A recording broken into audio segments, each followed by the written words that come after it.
What's good, my peopleizations? What's good? What's good? What's good? Robert Rich, Taquan Savage, Honey Hunter, Nicholas McDowell, Green Jury, Green Jarrell, Thomas Moreland, my brother, salute. What's good, my peopleizations? We're going to cook today. We're going to cook today. Fight week, people. It's fight week, my peopleizations. Gervonta Tank Davis, Leo Santa Cruz. It's going down. It's going down. It's going down, my peopleizations. Not to mention, we have a few other fights. Let me fix my hat, my people. We got a few other fights. Afiq Day, salute. We got Derek Chisora, Alexander Usyk. I'm highly interested in that fight. We have Picasso, salute. It's another fight I'm missing. What's the other fight I'm missing, my peoples? There's another fight I'm missing. Devin Blocker, salute. What's the other fight? I know we got Leo Santa Cruz, Gervonta Tank Davis, and we have Derek Chisora, Alexander Usyk.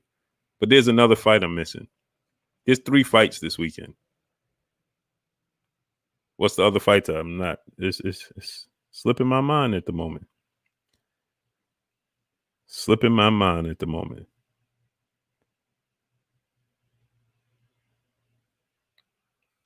Salute, salute, salute. Why is it not getting no comments, not getting nothing? What's going on? What's going on, man? They're not sending out the notifications. Why am I not getting any comments?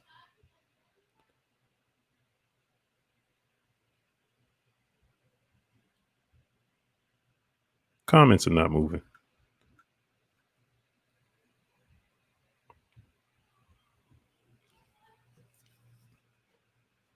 Yeah, the comments are not moving.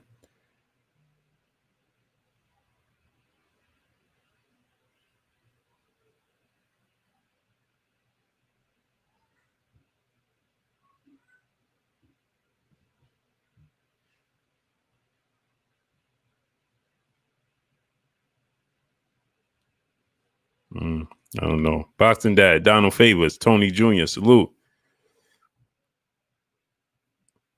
I don't know. Taquan Savage, my brother in the super chat. He said, salute to you, King. What's good with you? Yeah, the comments are not moving. The notification not going out.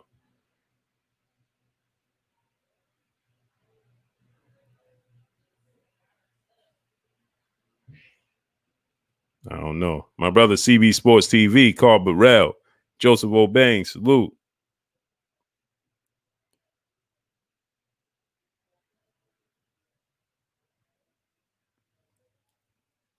Drew Titan, my brother, what's good with you?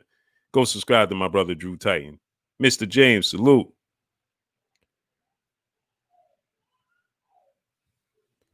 I don't know what's going on. Comment section not moving.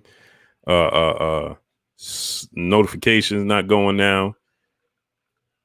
Lipinets Clayton was last week. Was this Saturday that just passed. I don't know what's going on. Alpha and Omega, what's good with you, King? That's YouTube. We know what they're doing, right? 300, salute. They want us to they don't want us to be successful over here. They're doing anything they can to not allow me to be successful. Moped Mosley, salute. Anything possible. They're trying anything possible for me not to be successful. It's amazing, isn't it? Mario Forster, salute. Marvin Brown, salute. Look, we 5 minutes in and we can't get 50 people. Isn't that amazing? Isn't that amazing? So anyway, Dean Street Dreams Entertainment, salute. So anyway, man, it's fight week. Big fights. YGB Deuce, salute. You right, Robert Rich. Yep, that has to be the plan, Robert Rich. I'm going to be creating a website soon. I want you guys to go check out the website. Jeff, the producer, Terry Smoot Jr., salute. Hopefully I can have it done really, really soon. Jose Camacho, Terry Smoot Jr., salute. Yeah, this is what they do. You see? I can't get 50 people. Amazing, right? And they had stopped the comment section. Darrell Alexander, salute. Lord Sweat Real, salute. Look at this. It's stuck on 48 people. Come on, man. That's not even realistic now, is it? So you got 80,000 subscribers and you go live and you can't get 40 people. I got 4,000 subscribers on Instagram and I could get 40 people on Instagram. Final Punch Boxer channel, salute. What's good with you, King? Now, how does that work? And clearly, the notifications are not going out. Amazing, isn't it? It's really downright disgusting. So anyway, let's talk about it, man. It's fight week. My peopleizations. We got a massive fight on deck with this fight. With Gervonta Tank Davis, Leo Santa Cruz. Leo Santa Cruz, Harlem Breakfast Club, salute. Big homie Coop, salute. Syndicate J, salute. Yeah, you're not going to get a notification. Y'all just going to have to check in. Between 3 and 4 every day, just check in. You're not going to get any notifications. They're not going to inform you. They're just not going to do it. Plain and simple. Plain and simple. I could tell y'all, I had a video I did, right? The video was 7 hours in. It had 9,400 views. 7 hours in.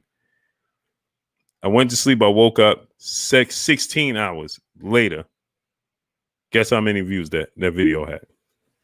16 hours later.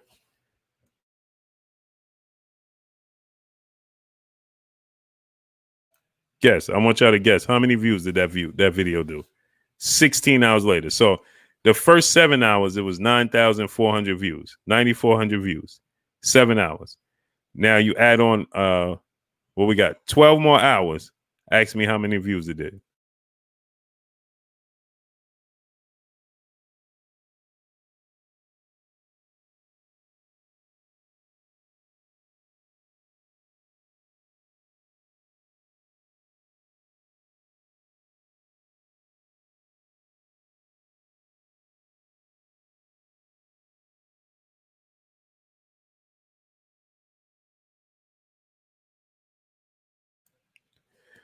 The video was at 10,000 views. So YouTube is telling me 10,000 views. G-Man TV, salute. Lowland Profit, salute. So Chef Curry, salute. So YouTube is saying, now listen to this. Is that even realistic? Stanley Bailey, salute. Barry Dorsey, salute. King Lust Gaming, salute. So in the first 7 hours, 9.4 thousand people watched it. 12 hours after that, only 600 people watched it. Marvell Worsley, salute. Melvin Harris, salute. Stanley Bailey, salute. So 7 hours, the first 7 hours, it did almost 10,000 people, almost 9,500, 9,400, right? Moped Mosley, salute. Ellis, aka Tag, salute. Pelman Hurtado, salute. Boston Fan 713, salute. And then 12 hours later, it couldn't even do. It did 600 people, not even 1,000. Come on, man. And right now we've been live for 10 minutes and we can't get 100 people in here. Xavier Moses, salute. Amazing, isn't it? No, it's not amazing. It's expected. It's expected. It's disgusting, but it's expected. So anyway, Wonder X, salute. Of course they do, Picasso. That's exactly what it is. Antonio Williams, salute. Money Mate, salute. Money Mate says 105 people in here. Yeah, that's pretty. What's the percentage? We got 105 people watching out of 80,000. Somebody do me the percentage. How many? What's the percentage of that? So 80,000 people subscribe, but we got 100 people in 10 minutes. Sonny Ray, salute.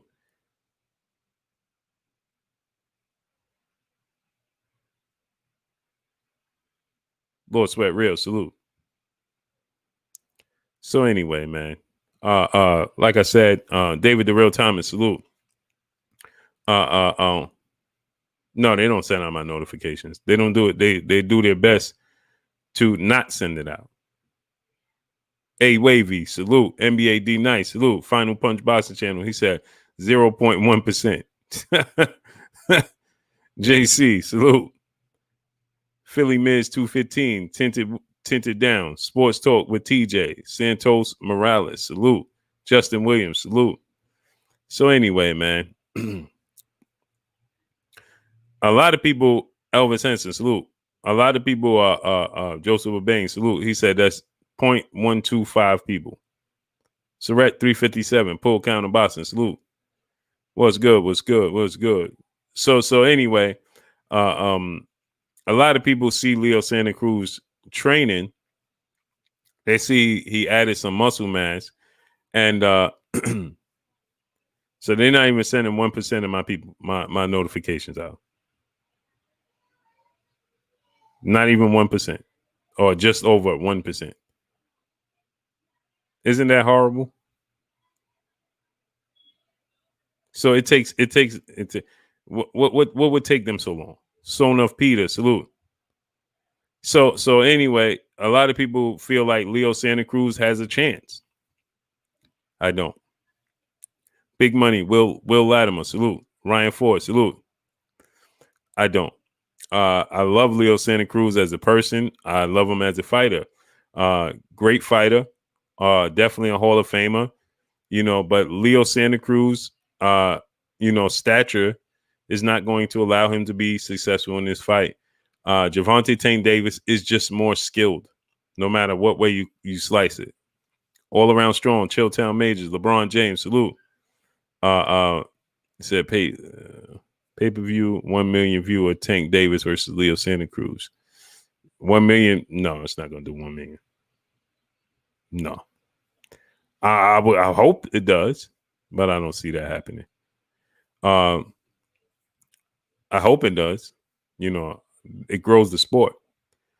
Geo James Khalil 98, salute. The sport, it grows the sport if that happened, but I don't see that happening. Nate Woolbright, salute. Anton Williams, salute. Today's time is the way things are set up. Today's time is just all around different. It's just all around different. So, no, I just can't see that happening. P. Newell, salute. Nate Woolbright, salute. So, a lot of people, D-Man Jr., salute. Yeah, D-Man Jr., you're not going to get notifications. Look how many people I got in here in 15 minutes. It just went over 100 people like 1 minute ago. Brian Payne, salute. It just went over 100 people like 1 minute ago. Jason Wright, salute. Better chance, Leo or Kell? Man, that's a good question, Jason, right? Better chance of winning, Leo Santa Cruz or Kell Brook? Mamba Mentality for Life, Kip Nut Levy, James Kelly, salute. Man, that's a great question. I would have to say Kell Brook because he's a bigger man in a bigger division. Bahishek Reyna, salute. I would have to say Kell Brook because he's bigger, stronger. Money in the Ghetto, salute. Yeah, I would have to go with Kell Brook. Jamil Allen, salute, because Kell Brook is just bigger, stronger. Rubes Dub, salute. And you always have a puncher chance when you Machiavelli Mafia, salute. When you move up in bigger weight classes, you always have a puncher's chance. Leo Santa Cruz is not going to knock out Gervonta Tank Davis. He's going to have to outwork him, outpoint him.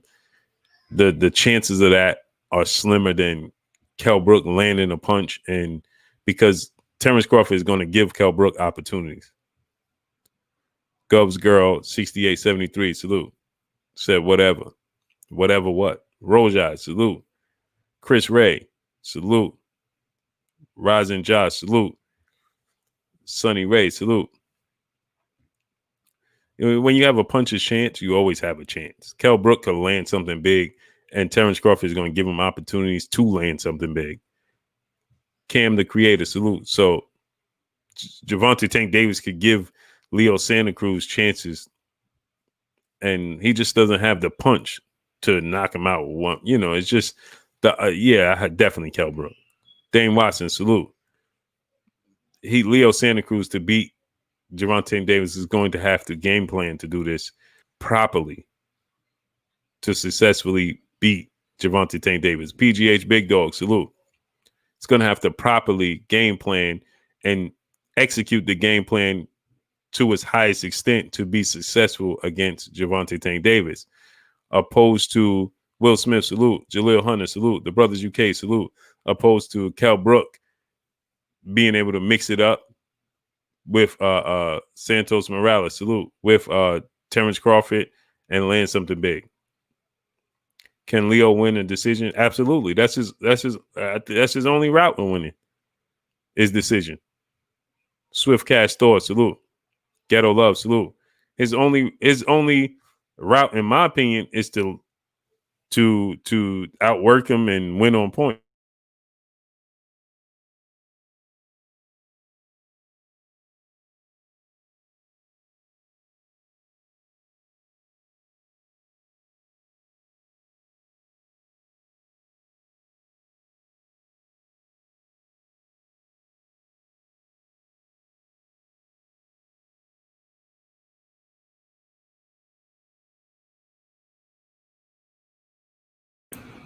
Pardon me, my people.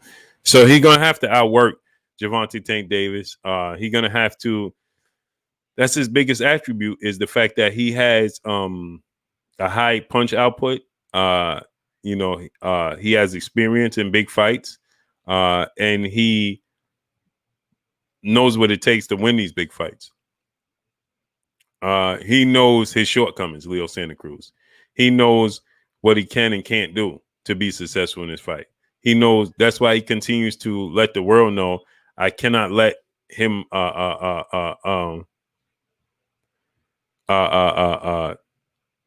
can't let him land a big punch on me because he could seriously hurt me, is what Leo Santa Cruz says. So he understands his shortcomings, right? And he knows that he can't get into that barn burner with Gervonta Tank Davis like he's normally accustomed to doing. He knows he can't do that. He knows that's detrimental to him.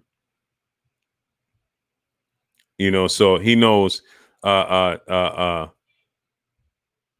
he knows that if he does that, he's lessening his chances to be successful. And so he's a smart fighter. Their game plan is pretty obvious, right? You can see the game plan from a mile away. It's pretty obvious what the game plan is going to be. Box him from the outside, keep him at bay, but stay active while doing it. Use a lot of movement to get him to exert a lot of energy, but keep him at bay. Smash the like button, get the likes up to 250. Donate to the channel, support the grind. Donate $1 to Super Chat so the Truth Super Chat can stay refreshed. Syndicate J, salute, because we understand what they're doing. They're not going to send out notifications. They're not going to allow you. They don't want to allow you to Super Chat. They're going to pick and choose who can Super Chat and who can't. They don't want to allow people to come in. They don't want it to grow. Samuel Demond, salute.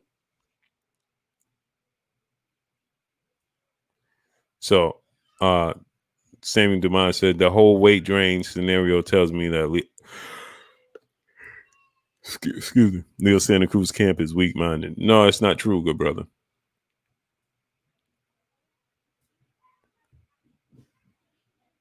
That's not true, good brother. Leo Santa Cruz, that's smart. This is you have to game plan. Master Khalid, salute. If you know your opponent has issues with weight, Ashanti L, salute. If you know your opponent has issues with weight, why wouldn't you want to capitalize on that? Of course you should. That's in any sport. That's called game planning. It's not called weak-minded. It's called game planning. Right? He's supposed to. JD Walker, salute. He's supposed to play to that. That's his strength. Leo Santa Cruz's strength is his endurance. Gervonta Tank Davis, quote unquote, weakness is his endurance. So why wouldn't you play to it? Of course, you play to that. you if his weakness is your strength, then why would you go away from that? That's just simple mathematics. You understand? Leon Robinson, Master Khalid, salute. You understand? Of course he's supposed to play to that. Travis Bryant, salute. He's supposed to play to that. That's his strength. That's what he does well. What he does well, SS Chicago 73rd, salute. What he does well, right, is he throws a lot of punches. He's very active and he has high endurance. Richard Smith, salute. That's Leo Santa Cruz's strength. So if he goes away from his strength to try to prove a point to the fans, makes zero sense. Adrian Cole, salute. Sab One, salute. The deal is they ain't sending out none of my notifications. They don't want me to be successful, and they're trying to block me. That's what it is. Antonio Williams, salute in the super chat. Appreciate you. That's what's going on here. It's clear. Harlem Breakfast Club, my brother in the super chat. Keep doing what you do. Appreciate it. Salute to you, King. I appreciate you 1,000% in the super chat. David Bohannon, salute. Yeah, smash the like button, man. Let's get the likes up to 300. Get the likes up to 300, man. LeVar Cooper, salute. Right now, if you haven't smashed the like button, smash the like button. Let's get it up to 300. Let's offset what they're trying to do. They're doing their best to block me. That's abundantly clear. Amon is Amon. Salute. I get so many people, hey, bro, I can't send you a super chat. There's no reason for people not to be able to send me super chats. There's no reason why my other devices or my kids or my wife or anybody else should be getting notifications for a live stream that I finished 3-4 hours ago. That's horrible. Phil J 508, Muhammad Arif, salute. That should never happen. How do you get a notification for a live stream that's 4 hours old? Let's offset this. This is what they're trying to do. You don't see this happening on all the other platforms. They pick and choose what platforms they do this with. So anyway, smash the like button. Let's get the likes up to 300. Let's get the likes up to 300. Donate $1 to Super Chat. Support the channel. Support the grind. Tunnel Vision. Salute, my good brother. Tunnel Vision said, Blue, I get your notifications 4 to 7 days later. And I know that's the truth. You know how I know it's the truth? I'm sitting with my wife. She get a notification for a video and a live stream I did 4 or 5 days ago. I forgot I even did it when she said it. She said, you just did a video? No, I ain't doing no. I don't even know what she's talking about. Santos Messiah, salute. Mark Nash, salute. Salute my brother Lionel Witherspoon in the super chat. Appreciate you, King. Bumpy Thompson, salute. Heartless Productions, salute. Tony TV, salute. Yeah, I'm telling you, I made a video, right? I told this story earlier. I'm gonna say it one more time, then we're gonna continue on. We're not gonna let them, offset what we're trying to do. Sweet Jones, salute. I made a video. The first 7 hours, the video was at 9,400 views in the first 7 hours. I was uploading another video 16 hours later, was 12 hours later from that video, right? And the video did 600 views. So the first 7 hours, it did 9,400 views. The next 12 hours, it did 600 views. There you have it. There you have it. There you have it. So anyway, smash the like button. Let's get the likes to 300. Smash the like button. Donate to the channel. Support the grind. Let's make it happen. Let's make it happen. Chantel Hill, salute. You're not going to get it. You're not going to get the notification. And I know this as fact because my wife is sitting with me and she'd be like, her phone will ring. Bing. Did you made a video right now? No. She showed me the video. The video's, what? 4 or 5 days ago. James Kelly, my brother in the super chat, he said Cruz will have to be strategic through the whole fight. Exactly. King Senior, salute. James Galbraith, salute. He's going to have to be very, very crafty the entire fight. Don't sell your soul so cheap. Salute. Reggie Cheese, salute. He's going to have to be very, very crafty and very, very cautious, which in return could prove to work against him. Smooth Groove Boxing, salute. And I'm gonna tell you why it might prove to work against him. Why? Because he could be so cautious. He could get caught with one punch, gets dropped, and that could, essentially, turn the tide. Steve J, Bernardo Pierre Lewis, Anthony LeGrande Jr., salute. Right? It could essentially turn the tides on him. And what I mean by that is it could deflate him. He could be doing so great and then get dropped, get deflated, and then Tank is on him because he can't keep Tank. Yeah, he's going to stay active, which could possibly get Tank to, his energy levels to drop, right? That's what he's going to have. The game plan is pretty obvious. Fight from the outside, stay active while doing it. Don't make mistakes. Mix it up on the inside every now and then when you see an opening, but make sure you get back to the outside. You're going to see a lot of Leo Santa Cruz clinching, something that you've never seen before. Chilltown Major, salute.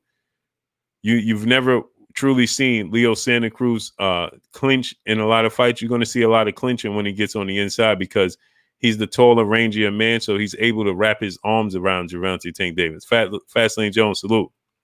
It's not stronger, but he's wrap his arms long enough to have the referee allow them to break and cause separation, which in return allows Leo Santa Cruz to fight from a distance again. You understand? Yeah. That's what I'm saying. 80,000 people, but check it. That's now. Now we got 300 people. The first 15 minutes, it wasn't even 100 people. It wasn't even 100 people. Terry Smooth Jr., you're going to clinch as the taller man? Absolutely. Absolutely. Avery Adams, salute. Because being a taller man, being a more rangy man, you could clinch and put your entire weight on him because you're taller. And especially when you're so much taller like Leo Santa Cruz is, a la Vladimir Klitschko in all his fights. Chris Trucker, salute. You clinch and you put your weight on him. Again, that's a strategy to zap Gervonta Tank Davis's energy levels. You tie him up, you hold him, and you lean your weight on him from the top down. Gilbert Rodriguez Jr., what's good with you, young king? So you tie him up. Marina Lover, salute. He who greets, salute. So you tie him up, you put your weight on him, and you lean on him. Right? That's extra weight that you're not used to carrying. Even though Leo Santa Cruz is the rangier, slimmer guy, he still added weight regardless. Ruben Gutierrez, salute. James Kelly, my brother in the super chat, he said clinching the strategy and smothering Davis will help and wear Tank down, a.k.a. Fury Wilder. Exactly. Everett White, salute. You tie up Gervonta Tank Davis on the inside. You allow the referee to break it, which causes you to do what? Have distance. What's the referee's first thing? Quade Slayer, salute. What does the referee do when he breaks you? He pushes you apart like this, like that. Slim Jim 314, salute. What does Leo Santa Cruz want? At any time Gervonta Tank Davis gets too close on the inside, what does Leo Santa Cruz want to do? create separation. You tie up, you hold, then you let the referee break you, separate. You take a step back after he separates. Guess what Gervonta Tank Davis got to do after you just clinched and held him? After you just put your weight on him, guess what he got to do again? He got to work his way back on the inside. You don't have to work your way on back on the inside. He got to come to you. You don't have to come to him. As soon as he get in any close in the range of you to land a punch, you start letting your hands go. You stand 007. Salute.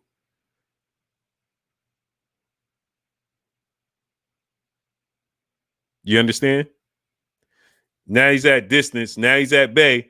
You let your hands go. Now he got to work again. He got to work again to get on the inside. So he had to work to come back to you. Pedro Benitez, salute. Peace and blessings to Trina in the super chat. Adrian Cole here, Blue, just supporting the chat. Salute to my brother Adrian Cole. See, this is my brother. This is what I tell y'all. So my brother Adrian Cole, he can't send a super chat from. So now he's in the comment section, but he has to go to his wife's account to send a super chat. But he's here in the comment section because he can't send a super chat from his account. So he has to go to his wife's account that they clearly didn't catch and identify and highlight. So now he go to his wife's account to send a super chat from his wife's account.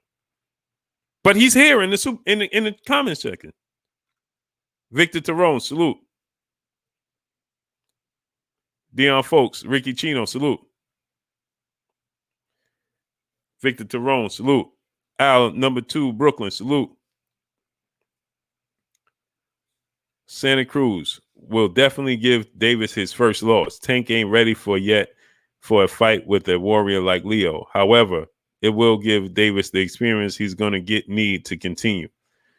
Yeah, salute my brother Adrian Cole. Look, Adrian Cole is right here. You see him. He's right here. He had to super chat me right here from his wife's account in order for him to send me a super chat. But he's here with his account right here. So I want y'all to see that. So when I be telling y'all to refresh the super chat and stuff, because I know people be thinking, man, you just telling the people. No, Kennedy Quam, salute. I'm telling you the truth. This is how they doing me. This is how we got to do it. Yeah, smash the like button, man. Get the likes at 300. Quentin Stewart, salute. D Stacks TV, salute. Harry Jones Jr., my brother in the super chat. What's good, my brother? Supporting the grind as well. Salute to my brother Harry Jones Jr. in the super chat. Appreciate you, King. We can't even get 350 people here. That is amazing. David Bohan and my brother, salute. Smash the like button, man. Get the likes up to 350, man. Smash the like button. Let's target that 500 number before we get to the hour mark. Smash the like button. Let's get the likes up to 500 before that 60-minute mark. Come on, my people. Let's get them likes all the way up. Smash the like button. Let's get it up. So anyway, that's a great game plan. You understand? Stephen Truitt, salute. That's a great game plan if you Leo Santa Cruz. Because guess what? Like my brother said, he said Tank is a different different beast. Yeah, he is. But regardless of the fact, Ricky Williams, salute. Quinn Broyle, salute. Regardless of the fact, he got to work to get on the inside. So if that game, you know, by the second half of the fight, how taxing that could be on Gervonta Tank Davis, trying to work his way into the inside. Salute to my brother James Kelly in the super chat. Tank should learn from Mayweather's work ethic, but don't try to fight like Floyd, aka Adrian Broner. That's a fact. You got to fight like Gervonta Tank Davis. But don't, I repeat this again, don't try to be Floyd Mayweather. You can mimic Floyd Mayweather as his approach to the sport of boxing, like my brother James Kelly saying. You can mimic his approach to the sport, his work ethic, his approach. But don't try to be him in the ring. Be Gervonta Tank Davis. That's all he got to do. Booksondeck.net, salute. Who is taller, Blue Bud? Leo Santa Cruz is about 5'8", man. Tank Davis is 5'5", 5'4", 5'5". He's a real little guy, man. Jay Lee, salute. Yeah, smash the like button, man. Get the likes up. Let's get the likes to 500, my people. Smash that like button. Get the likes all the way up. Said Leo 5'7", about 5'7", 5'8", man. He's a little more than 5'7". I think Leo Santa Cruz is about 5'8". He's not much shorter than Floyd Mayweather. Floyd Mayweather is about 5'8". And they look the same. You ever see them together, they're about the same height. And he's rangy. Leo Santa Cruz is not much shorter than Terrence Crawford. If he is even shorter than Terrence Crawford. That's just the facts. Trevor Smith, salute. That's just the facts. Leo Santa Cruz is about the same height as Floyd Mayweather and Terrence Crawford. He's just slimmer. His frame is they have a different type of build, but he's wiry.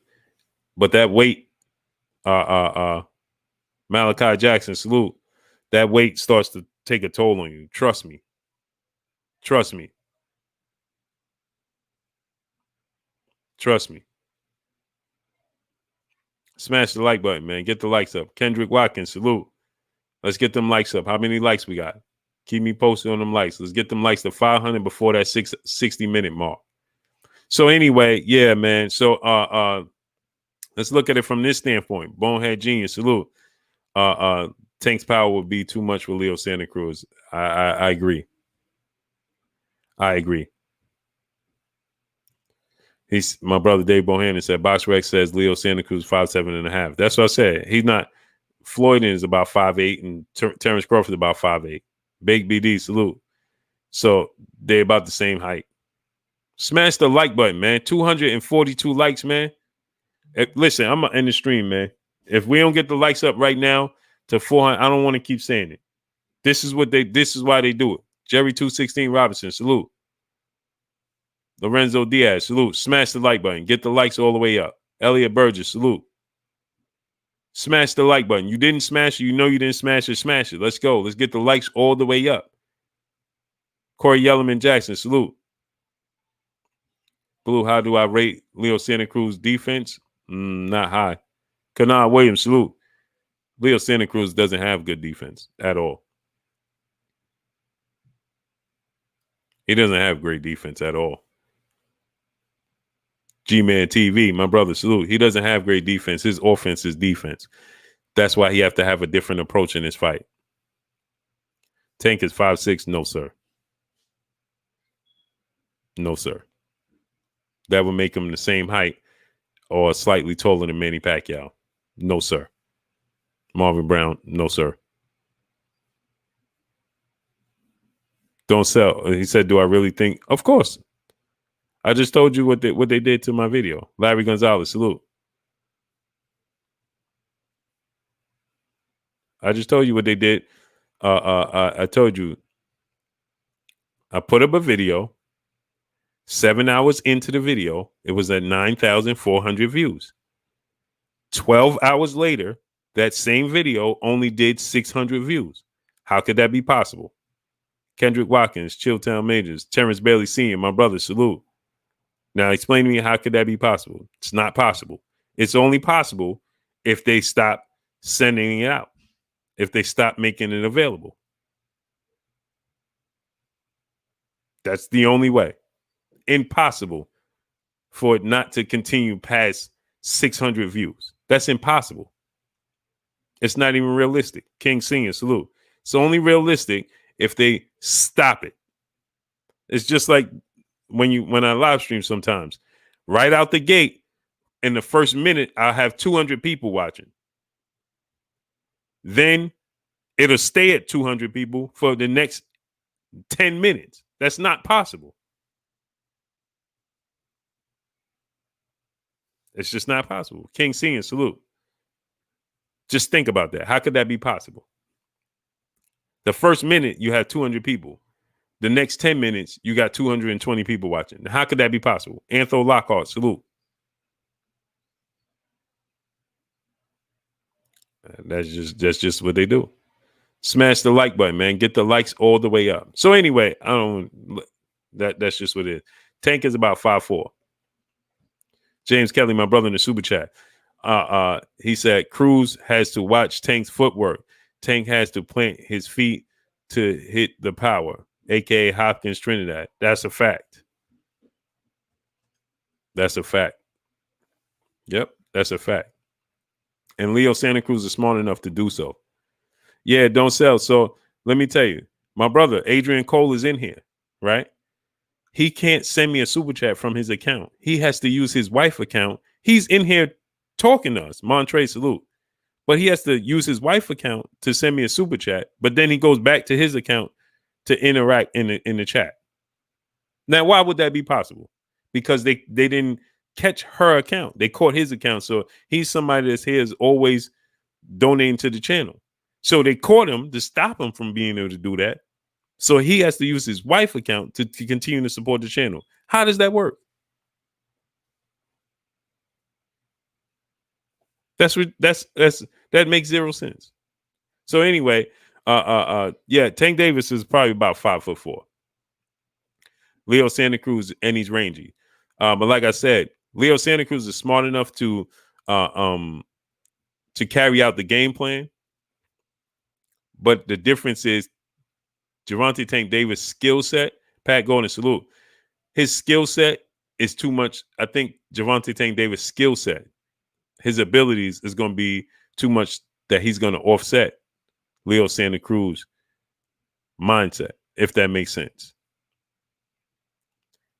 His raw athletic ability is going to offset Leo Santa Cruz ability to be disciplined and follow out the game plan, carry out the game plan.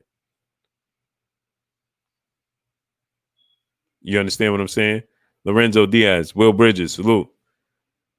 Mega Big C, salute. You understand? So it's going to make for a great fight.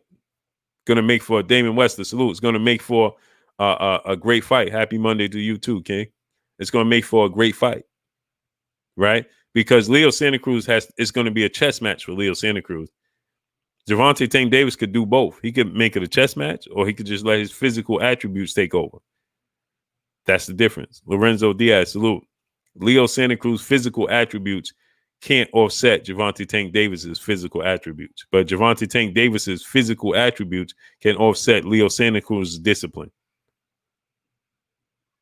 Ryan Barfield, salute. I can't pronounce your first name, so I'll just call you Barfield. He said Tank is 5'5", about 5'4", man. 5'4". Just very, very little guy, man. Got to see, if you see him in person, stand next to him, about 5'4". Him and Gary Russell is same size. They're the same size. Gary Russell and Tank Davis.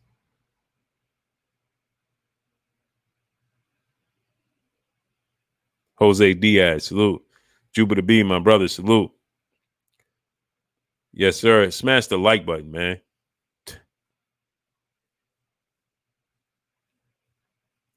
Smash the like button, man. Get the likes up. Hakeem Page, my brother, salute. So James Kelly, my brother in the super chat, once again, be advised, Gamboa touch Tank. Cruz may lose, but he may expose Tank. Yeah, he could outwork, but if let me say this, right? Salute to Larry Gonzalez in the super chat. Here's some love, Blue. Salute to you, King. I appreciate you 1000%. Here's the thing about that, right? James Kelly. Let's say Leo Santa Cruz, Stephen Brooks, salute. Goldie Boydley, what's good with you, Goldie Boydley? Randy Jackson, salute. Let's say Leo Santa Cruz is able to exploit some of the shortcomings of Gervonta Tank Davis's game, right? It's going to be what we already know. Stronghold 301, salute. It's going to be what we already know, right? And it's got to be endurance. Because we know Gervonta Tank Davis got a chin. Professor C, salute. He's got a chin, Leo Santa Cruz don't have power. So if he does anything, it's going to be underground solid. My brother, salute. It's going to be what we already know, and that's he outworked him. He pushed him to the brinks physically and mentally, but he still got the dub. And then everybody gonna be like, he just got to work harder in the gym. Got to be more focused in between fights. That's something we already know. He's not gonna get in there, overwhelm him, just hitting him with power punches, and then we be like, see, oh man, he exploded. No, that's not gonna happen. Zane Hector, salute. Leo has a great chin, just won't be able to stand up to Gervonta Tank Davis's because the punches you don't see hurt you the most. And Gervonta Tank Davis is gonna hit him with punches he don't see. Plain and simple. So Leo Santa Cruz, does he have a chin? Yeah. But remember, he has a chin against guys that are in a smaller weight class. Tay Brown, peace and blessings to you, Queen. He has a chin with guys in smaller weight classes. And Leo Santa Cruz has never been in there with a big puncher. Arturo Shotty, my brother, salute. Never. Not a puncher of the magnitude.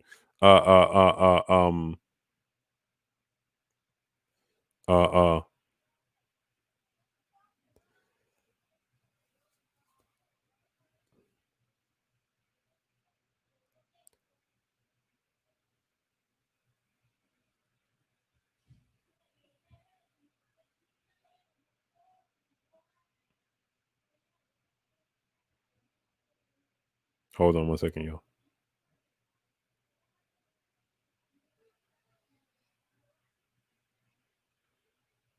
So, yeah, we know what YouTube is doing. Hakeem Page, salute. It's not even fishy. They not even trying to hide it, good brother. Malcolm Jackson, salute. Geo James, Khalil, they're not even hiding it. It's right here. They're just telling us we're just not going to do it. They're not even hiding it. That's why I tell y'all to smash the like button. You support the channel, you support the grind, smash the like button, show love. Smash it. You understand? Let's offset what they're trying to do. Let's show our resilience. So anyway, yeah,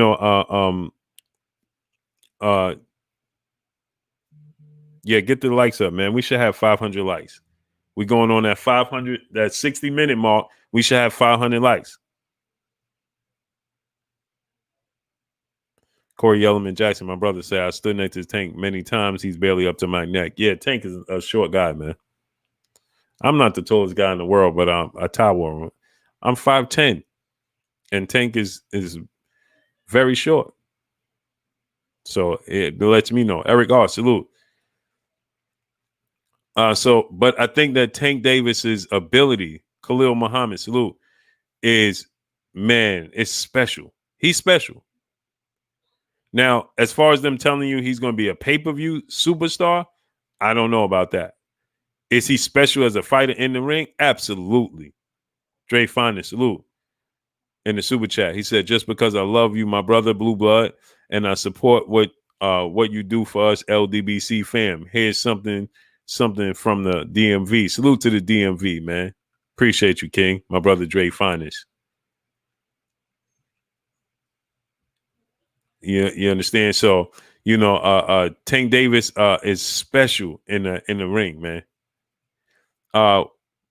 Man, you look at some of his fights, you understand it's just a lack of discipline and approach to the sport. That's the only. I always tell y'all, I believe there's 2-3 people that can stop Gervonta Tank Davis, the train, in the ring. Big LT, my brother, salute. That's number one, Devin Haney. I believe Devin Haney has the skill set to match him and to be victorious against him. I think that Shakur Stevenson has the skill set to match him, offset him, and be victorious against him. And the third and the most important person that I think that can derail the Tank Davis train, y'all got it. That third person, y'all should know. That third person is Gervonta Tank Davis himself. The most important one. That's the most important one. Because he could He could beat Devin Haney. He could beat Shakur Stevenson. Right? There's a 50-50 chance. But that the one person he can't beat is himself. Himself can beat him every single time. Thank Father 420. Salute. Himself. Chopper Mafia, my brother in the super chat. He says, salute, Blue. Salute to you, King. Rolando Vasquez, salute. That's the only person he himself. He's Gervonta Tank Davis competes with one person physically. Is he as gifted as Devin Haney? Absolutely. Is he as gifted as Shakur Stevenson? Absolutely. What's the difference in their gifts and his gifts? Nothing. Nothing. What's the difference between his gifts and their gifts? Nothing. My brother, Professor X in the super chat. Appreciate you, King. Aaron Parker, salute. What's the difference between him and everybody else? Commitment. Christopher Jernette, my brother in the super chat. Salute, Big Blue. My brother, hashtag Leo. Salute, my brother, Christopher Jernette. Dwayne McAllister, salute. He said, I can't send a super chat. Yeah, bro. Star J, salute. Southeast, salute. Look, I can't send a super chat. I know, bro. It's and the brothers are refreshing it. You see Professor X, Christopher Jernette. It's like my brother, some people just got to use different. It's just different, man. Journey of the Saint, Kondo Bolo, salute. Right, so that's the difference. The person that could stop Leo's Gervonta Tank Davis is Gervonta Tank Davis. What's the difference? The Boxing Creed 215 salute. What's the difference between Gervonta Tank Davis and Shakur Stevenson and Devin Haney? What's the difference between them? Him, his approach, his discipline, what he brings to the table. Salute to my brother, Hard Body J Timo in the super chat in the building. My brother won his show. I told y'all he was going to win, and he won. Salute to my brother, Hard Body J Timo, man. Salute. I need everybody to salute my brother, Hard Body J Timo, man. He said, salute, Blue. Salute to you, King. He won his natural bodybuilding show this past Saturday, as I told y'all he would. Salute to that brother, man. That take discipline. That take effort, right? Man, that says a lot. Ellis, a.k.a. Tags, my brother in the super chat, he said, Tank has to change the people we hang around. Yep. For sure. Salute to my brother, Kurt Anderson, a.k.a. Kurt Sugar, a.k.a. the historian, my brother, my co-host. What's good with you, Kurt? Hey, Blue, man, what's going on with you, brothers? Fight week. We got a great weekend of boxing. Woo! This is one of the best boxing days of the year, if not the best. Woo! Say it again, Kurt. There's 3 fights, right, Kurt? I'm missing one. Wait, is Usyk and Chisora, Inoue, and Maloney. Inoue. There it is. There it is. Inoue. I knew it was one more because I kept telling the people, I'm like, I know there's 3 fights, man.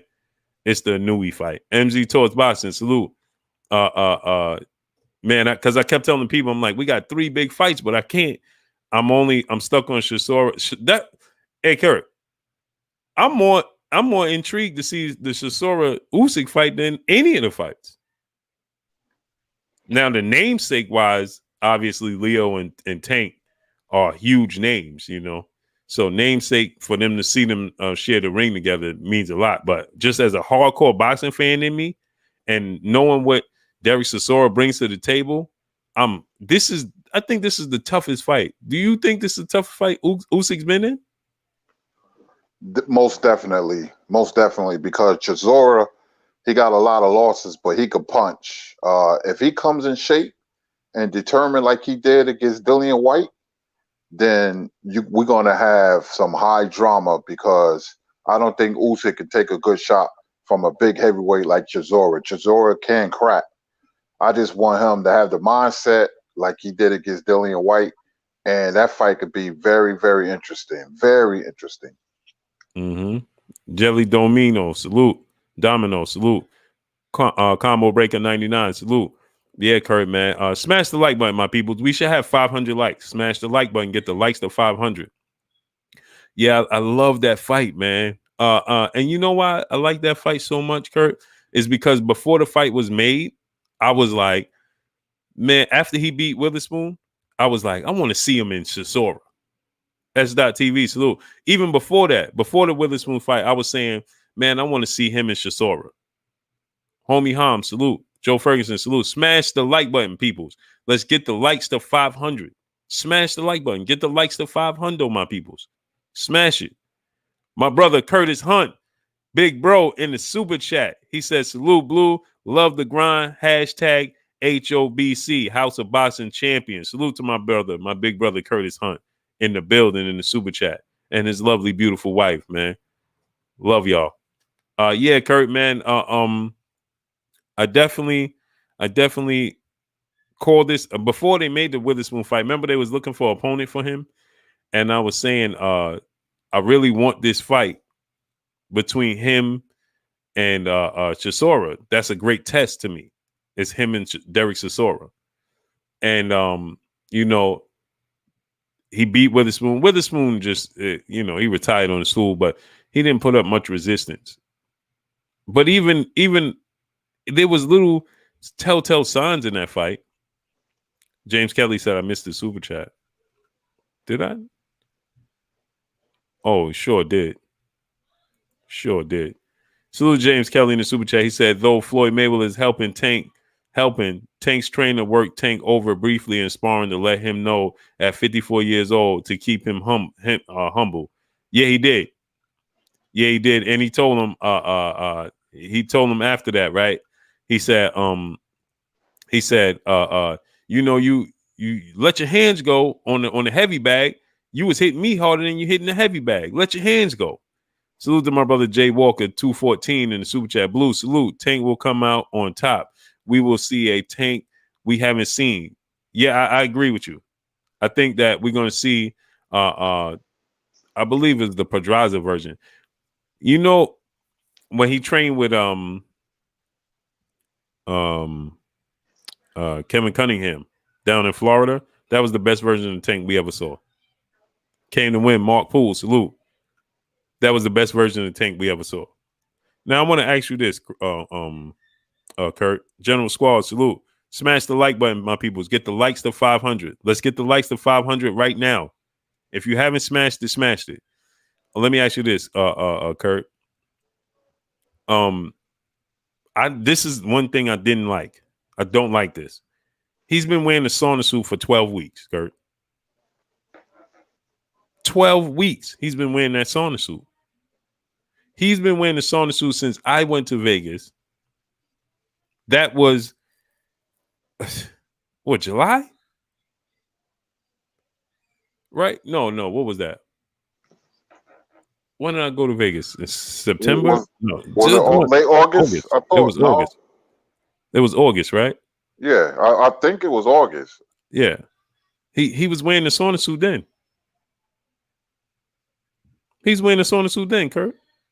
Dahlia Antoinette, peace and blessings, Queen, in the super chat. She said, salute to King Blue and Kurt and King Kurt. Smash the like button, family. Good afternoon to everyone. Peace and blessings, Dahlia Antoinette, the Queen. Dwayne McAllister in the super chat. Do you think Tank should stop Floyd from being in the corner with his coach? I think so. Your Royal Highness, salute. I think so. I think so. I think so. They're not going to be on the same page. And I'm going to tell you why they won't be on the same page. Somebody's going to have to take a step back, and it's going to be Coach Calvin. And that's not fair to him. Wayne Harrison, salute. It's not fair to Coach Calvin. Floyd Mayweather approach to the sport is different than Coach Calvin's approach. So they're not going to utter the same sentiments in the corner. They're not going to be on the same page. They're going to have two different outlooks of what he should be doing and what he shouldn't be doing. If you go back and watch the Gamboa fight, I don't know if you noticed this, Kurt.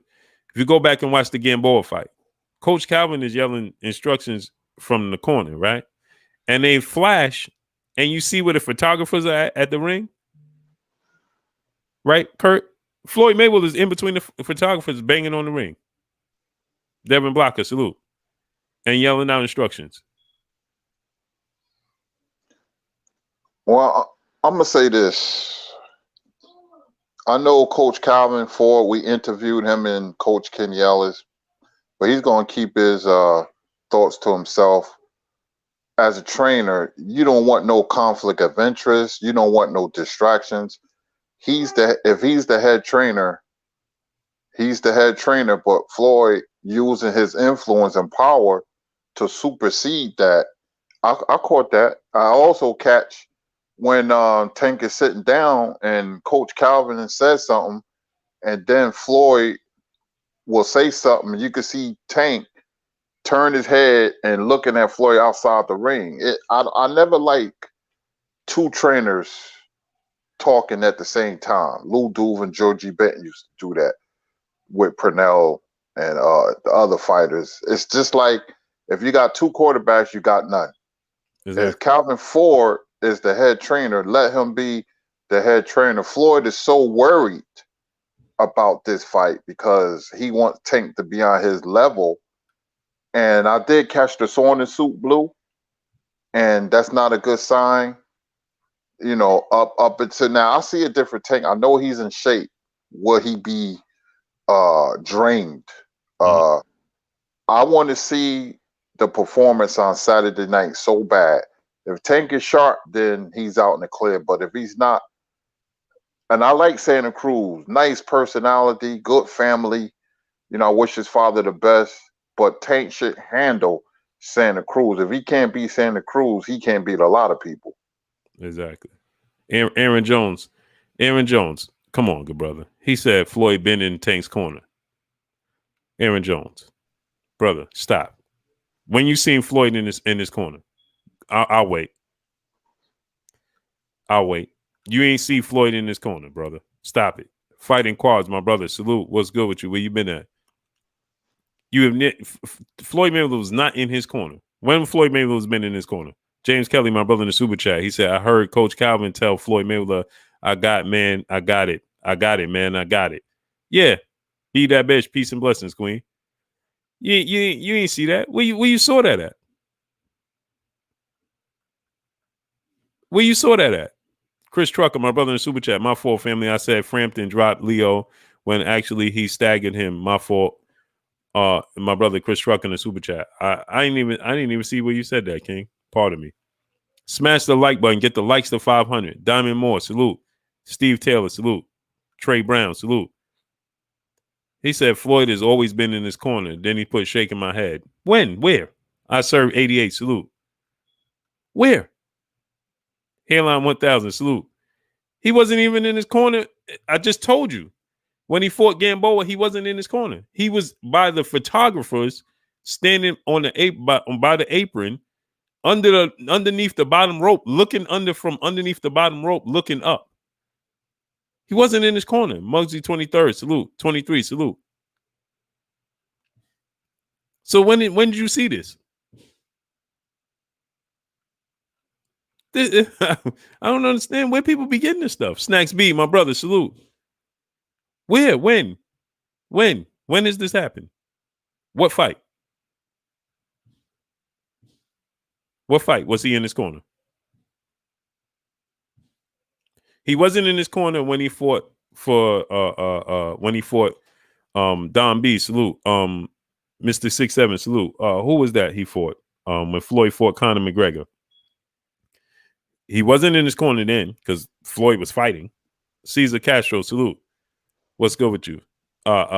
He wasn't in his corner then. He wasn't in his corner for the Gamboa fight. So what fight was he in his corner? It's one thing to be like my brother Slick T said, if Floyd be yelling from the front row. Yeah, that's one thing. That's not being in his corner. You ain't never is there a fight that I miss it, Kurt? Am I missing something? Is there a fight where Floyd walked Tank to the ring from the back?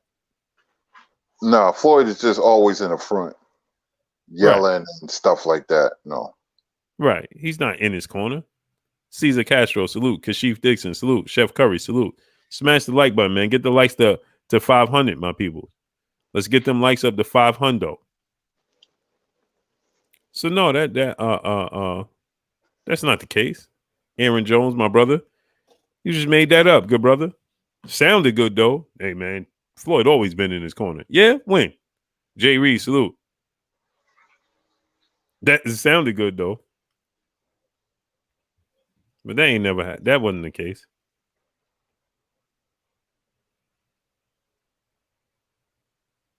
That's never been the case. So yeah, Kurt, smash the like button, man. Get the likes to 500. You see, like people want to defend it, like man, y'all making up. No, we ain't making up stuff. You are. He ain't never been in his corner.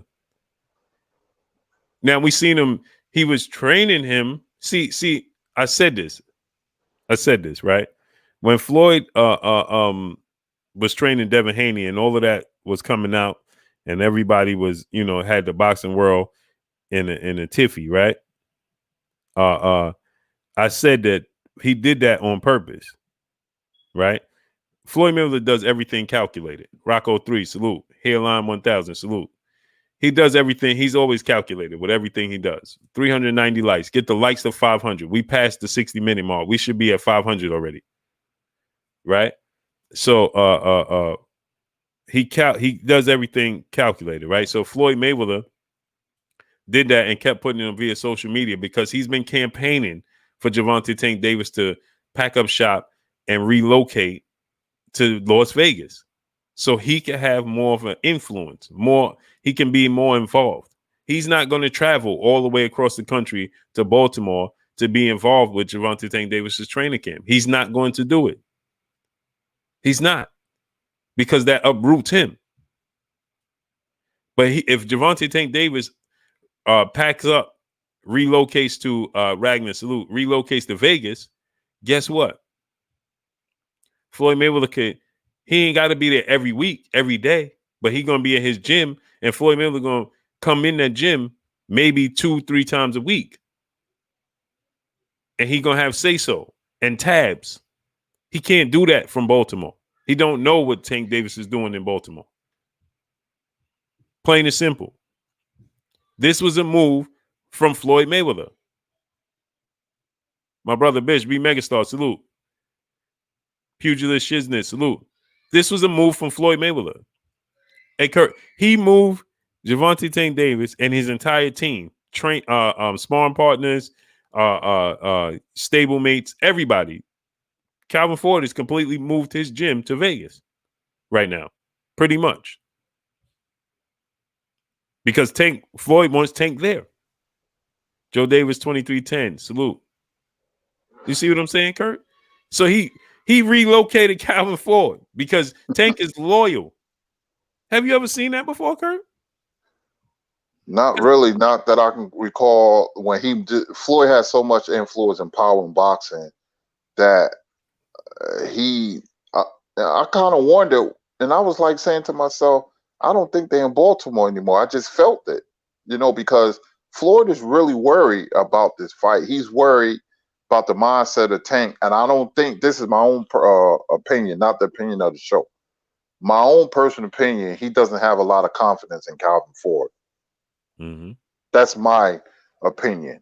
Somebody can disagree with me. I understand what you're saying, but I just think that Floyd has so much stock and influence on Tank. That's his cash cow. He wants to make Tank a superstar, and Mayweather understands to be that superstar, you must have that 0 on your record. You can't be a superstar and lose in this fight and lose in that fight. He wants to take Tank to the top of the mountain.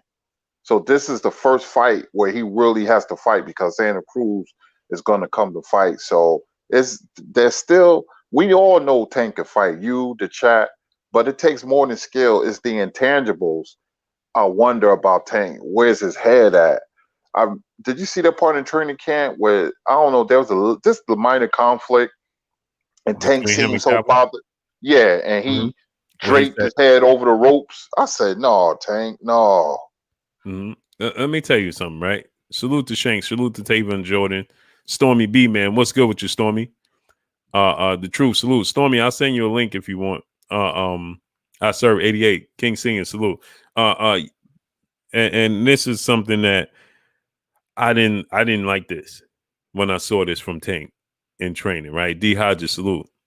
Remember when he was hitting the thing, right? And Coach Calvin said, you know, you got 30 seconds or something left, right? And he was like, no, man, you making up stories, man. You trying to trick me. Right? Because he wanted to stop. Sarah 47M, salute. And when he did that, Calvin said, why would I try to trick you, man? Look at the clock. I ain't trying to trick you. You still got time left. And he wanted to stop. That, I was like, oh, come on, bro.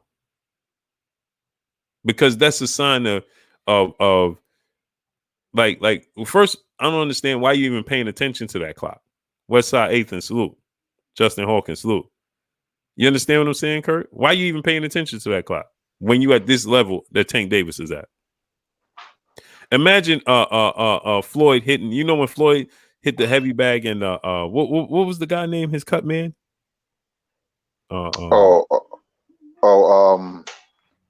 He passed away. Yeah. I know, man. I forgot his name, man, but I could see his face. He had all the buttons on his hat. I know you're talking about the Mexican guy. Yeah. Mm-hmm. Raphael. Yeah. When thanks to Rob 47M. Remember when Floyd with Lawrence Williams, my brother, salute. Remember when Floyd used to hit the heavy bag and he'd be counting with the counter? And Floyd hitting it. And they would get to the countdown. You know, 20, 30, 19, 50, you know, they just counting down, right? Imagine Floyd would have stopped and be like, man, I was already at 10.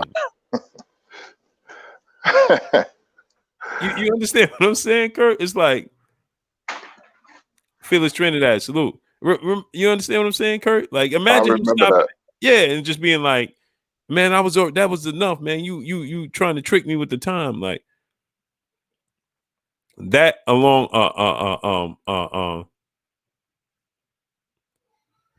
So now Aaron Jones, listen to Aaron Jones. You can't make this stuff up, Kurt. You can't. He says, so since it didn't work trying to break Tank and Floyd up, now people move to Floyd and Calvin Ford. What are you talking about? What are you talking about? Smash the like button, get the likes to 500. What are you talking about? Nobody tried to break up Floyd and Tank. That's their own rifts that they have. What are you talking about? Just like Floyd and Adrian Broner. And Floyd and other members that are from his team. What are you talking about? Nobody tried to break them up. This was their own public issues. Who tried to break them up?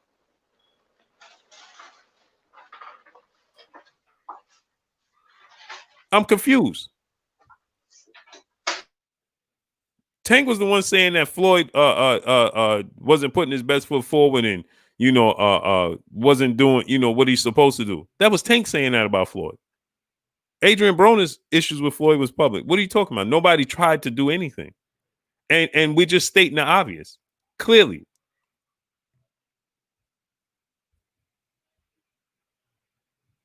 I don't understand, man. Abigail Hollis, salute. Pac-Man, salute. Arlie Brutus, salute. Go ahead, Kurt. I don't know if you feel like this. There's a corner. There's a corner in me that believe there's still some uncertainty about Tank, not his skill set, but other things that we call intangibles that a fighter must have to go to the next level. What happens if things get thick and things don't go his way? There's a reason why Lomachenko was after him. There's a reason for that. And I put two and two together. Leo and his team is banking on Tank being frustrated and they think he's going to fall apart mentally. So they devising a game plan for him to box on the outside if they don't get caught with nothing big and drowning Tank in the second half of the fight. That's what they think. They can be wrong. Tank is in great shape, but I always wonder where the fighter's head is at mentally. That's my only worry about Tank. That's it. Mm-hmm.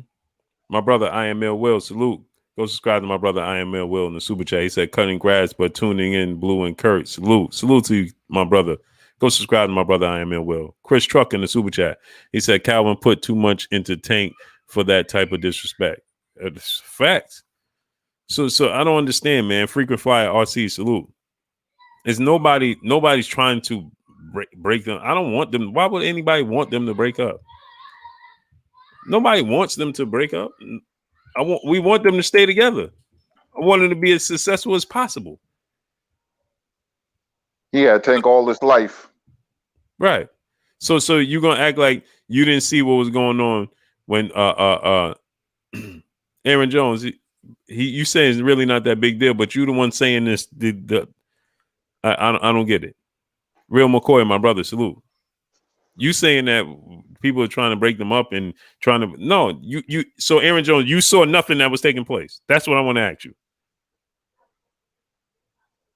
You didn't see anything that was going on. Hey, Stormy, I sent you the link. Taylor for Wealth, salute. Right? You didn't see anything that was going on.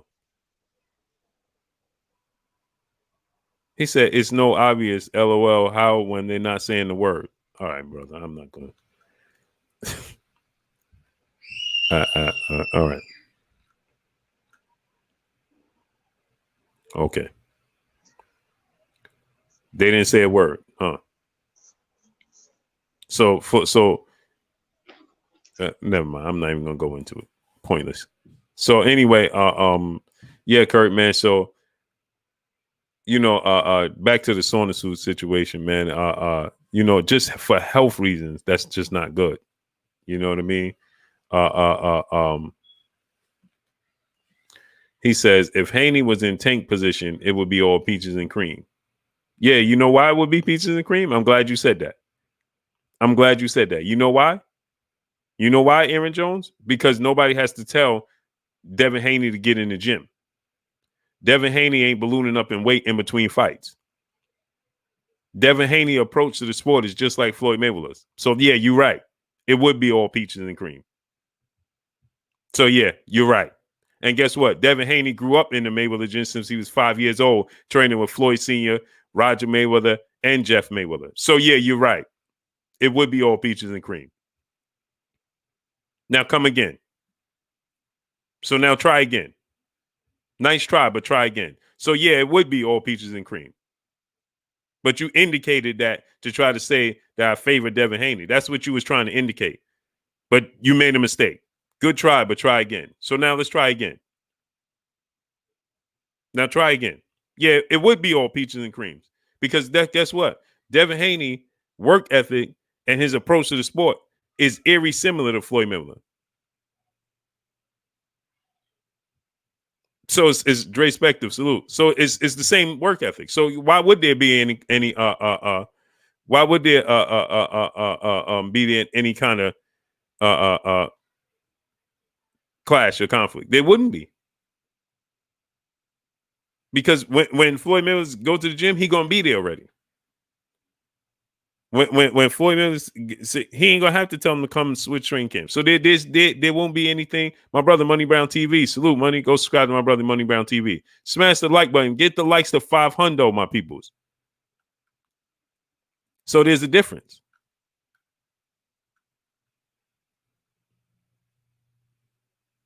No, Aaron Jones is not. No, I know it's nothing like that, bro. We family, but we going to agree to disagree, family or not. That's how we work.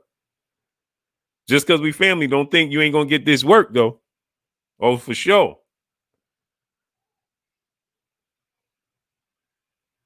But go ahead, Kurt. Okay, Stormy. Kurt, do me a favor. Just I'm trying to work something out. So just give me 1 second, Kurt. But you take over for a second. Absolutely. Did anybody see the Friday night fights with the triple header, Julio Cesar Martinez, Chocolatito, against Gonzalez, Israel Gonzalez, I believe, or the main event, which was a great fight between Carlos Cadres and Estrada. That was a great fight. That was a great fight. I really, really enjoyed it.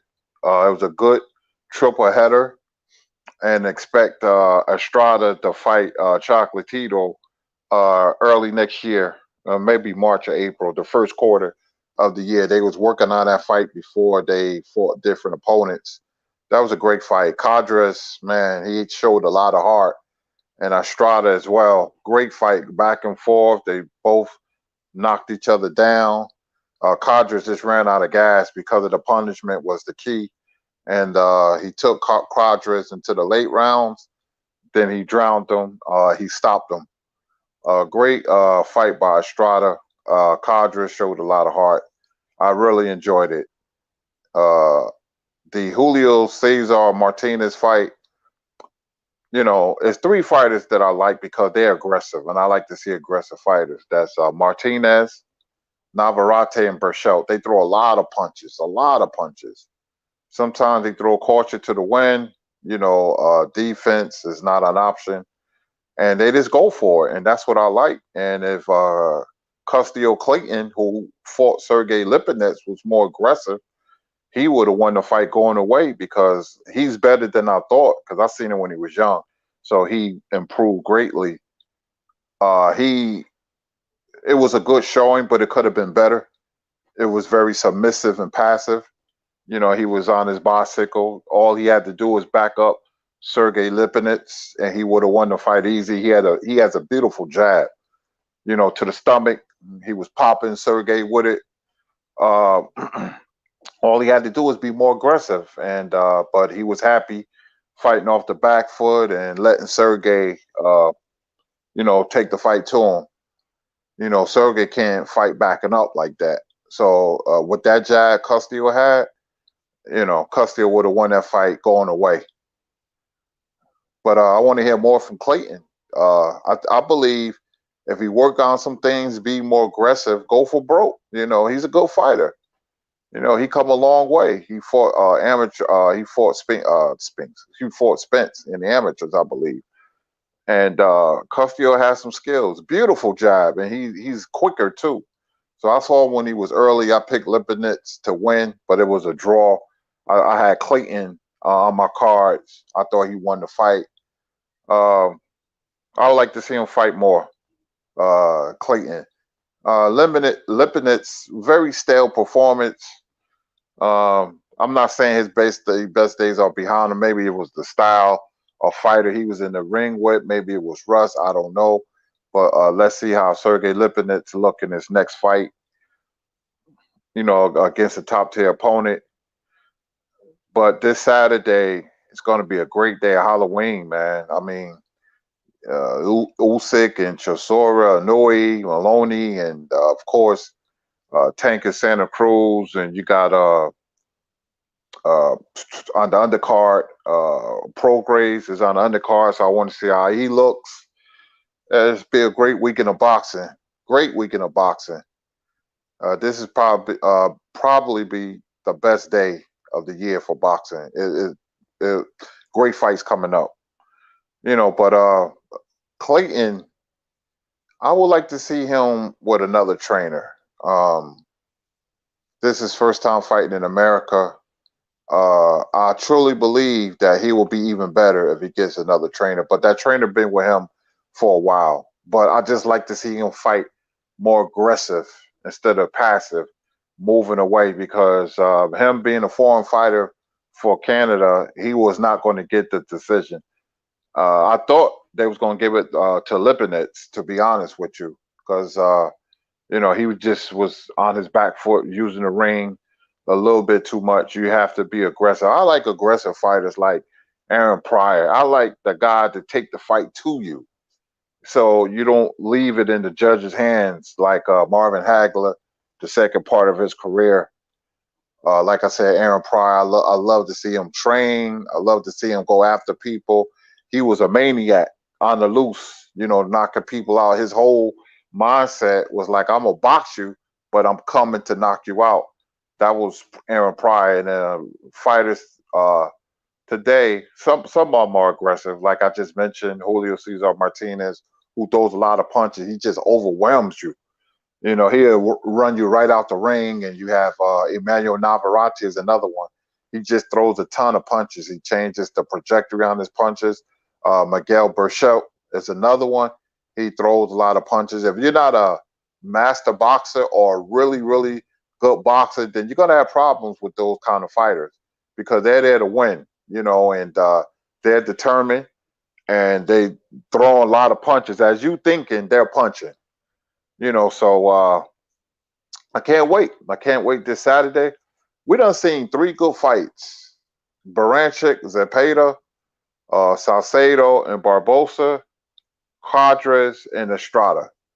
Those are three good fights that we done witnessed in successive weeks, man. So, hey, keep it coming. You got Gabe Rosado versus Danny Jacobs. And you have Andrade on the undercard. So for guys, or people, I should say, who doesn't like the zone, well, think again because I'm watching them fights on the zone. I don't care. I'm watching them fights. The zone has too many fights, and Joshua's. Well, I think I think Pulev has an injury. I'm not sure about the Joshua and Pulev fight. I got to check on that. Slated for December 12th, and Fury December 5th. I don't know who he's going to be fighting. Maybe Caballero, or Takum, so we'll see. But you got a lot of fights coming up. I've been watching a lot of old fights. I've been watching live boxing. I really like those fights on Friday, man. The ring was small. You see the size of that ring, man, it's like they was fighting in a broom closet. That ring was like really, really small, so, but hey, I like small rings because you have a small ring will force you to engage. You can't use but so much real estate, so I enjoy the fights.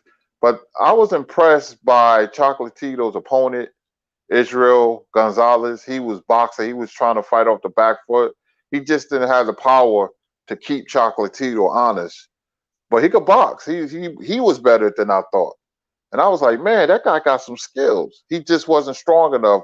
If he would have used his footwork more, because he had foot speed, but he didn't use it the right way. There's two different types of footwork. There's footwork with speed, and there's educated footwork. And certain fighters has both, like Mayweather or Whitaker or Ali. They have both. Pacquiao has fast feet darting in and out, but they're not educated, or else he wouldn't have had trouble with Mayweather or Marquez. So it's a different. Pernell had beautiful footwork when he fought Chavez, Julio Cesar Chavez Sr. He was turning Chavez, and it frustrated him. So you don't have to use the whole ring. All you have to do is turn your opponent. That's what Tio was doing to Lomachenko. Every time Lomachenko would slide to his right, he would slide with him. It changed the whole fight. It neutralized Lomachenko's offense.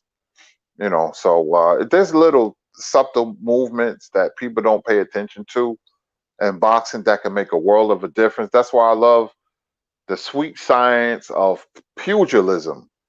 One little change can mean everything. Everything. I've been watching Salvador Sanchez, what he used to do. He had long arms, was a master counterpuncher. Used to counterpunch people to oblivion. Him and Evander Holyfield and Juan Manuel Marquez was master counterpunchers. Really was. So, I look at a fight every day or multiple fights when I have time. I was watching Mike Alvarado versus Brandon Rios. People forget about that rivalry. That was a hell of a fight. All the fights they had was great. Knockout, drag out fights, Pier 6 brawls. It reminded me of the old times, But, Rios had some chin. And that same chin, I think, did him in because he had a lot of wars. So the Alvarado and Rios fights, man, I was like, wow, It's good when you go back and look at these fights because you forget how good the fights were. So when you look at it again, you see something new, or it just refreshes your mind. But like, wow, man, these guys was really, really going at it. So yep. Let's talk about the lightweight division. Teofimo New King. But a lot of people don't know as an amateur, he was purely a boxer. He wasn't a puncher boxer like he is now. He was just a boxer. So that pedigree in the Olympics, like, really helped him for the Lomachenko fight. I think it's going to be a rematch. When, I can't tell you, because it's too big of a fight, too much money. They're natural rivals, and I look forward to the rematch. Now, the Devin Haney situation, Bob is bringing up Ryan Garcia's name, so they're going to try to push Devin Haney back, and I don't think Teofimo's going to be at the lightweight division that much longer because his frame is big. He's thick, his frame is big. So maybe a couple more fight, but a lightweight getting $4 to $5 million. It's going to be on pay-per-view next because people want to see it now because they thinking, was it a fluke? Did Loma have an off day? Or is Teofimo that good where he has his number? Rematches is always intriguing. When you look at the history of the sport, Ali and Frazier and Tyson and Holyfield and Lewis and Schmeling, so many rematches, Leonard Hearns, Leonard Duran, these are the biggest fights that boxing ever produced. So, because they were natural rivals. And this is the same with Lomachenko and Teofimo. So I don't know the timetable. I know Lomachenko had the surgery, another fighter claiming shoulder problems or what have you. So we'll see. And a lot of fighters have shoulder problems. That's very common. Floyd had them. Pacquiao says he had them, which I don't believe. And now Lomachenko says he has them. So, we'll see. But for some reason, Blue is right. I'm looking forward to that Usyk and Chisora fight because I want to see if Chisora lands something big on Usyk, how he's going to respond. So if like I said, earlier in the show, if Chisora comes into shape like he did against Dillian White, then it may be some sticky situations for Alexander Usyk. So we'll wait and see. He hasn't been fighting in a long time, and same with Chisora, but that fight can be very interesting. So I'm waiting for that. And the return of Naoya Inoue this Saturday, the monster fighting Maloney. Inoue, man, can punch. That little guy can punch. It's intriguing when you have little guys that can hit that hard, like Coldside Galaxy, they used to call him the Ty Tyson. And his record was like something like 49-1 with 44 knockouts. They used to call him the miniature Tyson, the Tyson from Thailand, and stuff like that. I used to see him fight on Galavision. Galavision was an old Mexican channel that they used to show old fights. That's why I was in high school when I first saw Julio Cesar Chavez Sr. In a bloodbath against Martinez. That was in '84, and he made his debut in America on CBS Sports, against Roger Mayweather. And I was telling my friends, I said, this guy can fight. And he knocked out Mayweather in 2 rounds. That was the first fight. And he became popular after that. That would put his name on a map. And he stayed in America and he fighting the Chapo Rosario fight. He's one of the best inside fighters that you will ever see. Go back and look at his fights with Rosario and Rodolfo Aguilar, because he could fight mid-range and close. When he want to break you down and cause punishment, he go on the inside. He works both sides of the body, like he did Rosario. Rosario was never the same. And I thought that was going to be a barn burner, but it was anything but. Chavez just proved too much for Rosario. And I remember that night Tyson was in Rosario's corner because they were stablemates, and Chavez took him to school. But that just goes to show you the greatness of Purnell to thwart Chavez' inside fighting game and kept him turning and turning and turning and turning. You know, that was what I was alluding to before, the educated footwork of Pernell Whitaker. It's sad he's gone, man. You know, Purnell was a great fighter, great fighter. That 84 Olympic team. You know, when you have talent like that, it's God given. He probably had the best balance that I ever seen a fighter. I mean, his balance was great. You know, and his counter punching ability, his defense, his reflexes, his eye hand coordination was top notch, and he was a great fighter. In his prime, you know, I mean, you could argue that he went undefeated. That controversial loss to Ramirez, and you know, I mean, Trinidad beat him, but he was a little past it then. You know, but Pernell Whitaker, rest in peace, you know, was a great fighter. So, but I was looking at the top 10, and Jermell and Jamal should be on that list, especially Jermell, because he beat a tough Tony Harrison, and Tony could fight. And then he took on Jason Rosario, who came off that knockout of J-Rock, and he knocked him out brutally. So Jermell Charlo should be top 10, but they got Inoue 2 or 3, and he's a sucker for straight right hands, Inoue. So if you study film Maloney, I would be throwing right hands crazy this weekend. So we got Stormy in the house. Blue is back. We got Stormy. Stormy, what's up? What's going on, guys? How you guys doing this afternoon, man? Good, good. What you up to? No, I just got in from the grind. That's all. Ready to talk a little boxing with you, brothers. I'm glad I'm done with that grind for the day. I'm about ready to retire, man. I don't know about you guys, but I'm about ready to put this workload down and pick up my YouTube grind on a full-time basis.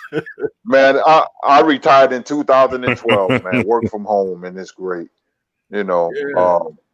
I kind of miss it, though. I was an electrician, everybody, for 22 years. Worked out of East Rutherford, New Jersey. Because it was an easy job, because for the simple fact, Blue and Stormy in chat, I had this small TV, and I was looking at shows, and you could listen to your radio while you work and eat at the same time. So if I was looking at TV, I was listening to Earth, Wind, and Fire while I was working. Yeah. I'm about ready to put it down, man. I can find, I have a creative mind. I can find plenty other things to do with my time.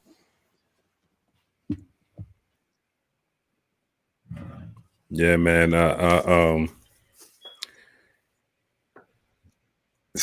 Man, work. I run these businesses, and my business and my wife's businesses, and man, it feel like it's more than a 9 to 5, man. Excuse me, guys. Whew. Pardon me. It's more than a 9 to 5, man. Woo, the grind, boy. Woo wee. Yes, sir. That's why they always say, man, you gotta find what you love and do that. And if you can make a living at it, that's even even better, Well, me and Blue in the same boat, because I'm the manage my wife's business, but she had a business before we met. It's aromatherapy business, and we got over 200 clients, man, worldwide. So it's become big now, but I manage her company, and my phone, I get so many emails. That's why, Blue, when you send me the link and I'll be a little late, if there's a big order, I have to fill it, so most of the ideas for taking the company to the next level is mine. So I look at her and I'll be like adding stuff up, and we always in Brooklyn getting supplies and stuff like that. It's fun, but like you said, Blue, it's work. Mm-hmm. Mm-hmm. It becomes it's more than a 9 to 5, man. It becomes because you never rest mentally. You know, it's always something. I'm always thinking about something. Did I do this? Did I do that? Did I do this part? Did I do that part? Did I make this video? Did I make that video? Did you know? It's always something, man. Salute to my brother, Everything Boxing and Sports, my brother Keon. Go subscribe to my brother, Everything Boxing and Sports, my brother Keon. Go subscribe to my brother, Renee Box Young. Salute to my brother, Renee Box Young in the building. Go subscribe to my brothers, man. Madzilla Taylor Gang, salute. My brother, Stay Ready Boxing TV in the building. What's good with you, Stay Ready? Go subscribe to my brother, Stay Ready Boxing TV, man. Yeah, man. I'll send you guys a link, man. But smash the like button, man. How many likes we got? Somebody said we lost 40 likes. Yeah, that's just YouTube, man. Smash the like button. We should be well into almost on the 600 likes. How many likes we got? So yeah, so big fight this week, Stormy. You know, me and Kurt was talking about these big fights. Leo Santa Cruz, you know, putting on muscle mass. 469 likes. Come on, man. Come on. Smash the like button. Get the likes up. We should be in 600 likes, man. No way we should still be at 460 likes. Smash the like button. Get the likes all the way up, man. Unreal. So anyway, you know, we got these big fights, man. We got 3 fights, and you know, before we get to that, I want to talk about this monster Inoue, man. I like him, right? I think he got a lot of potential. Think he's gonna be, you know, a great fighter.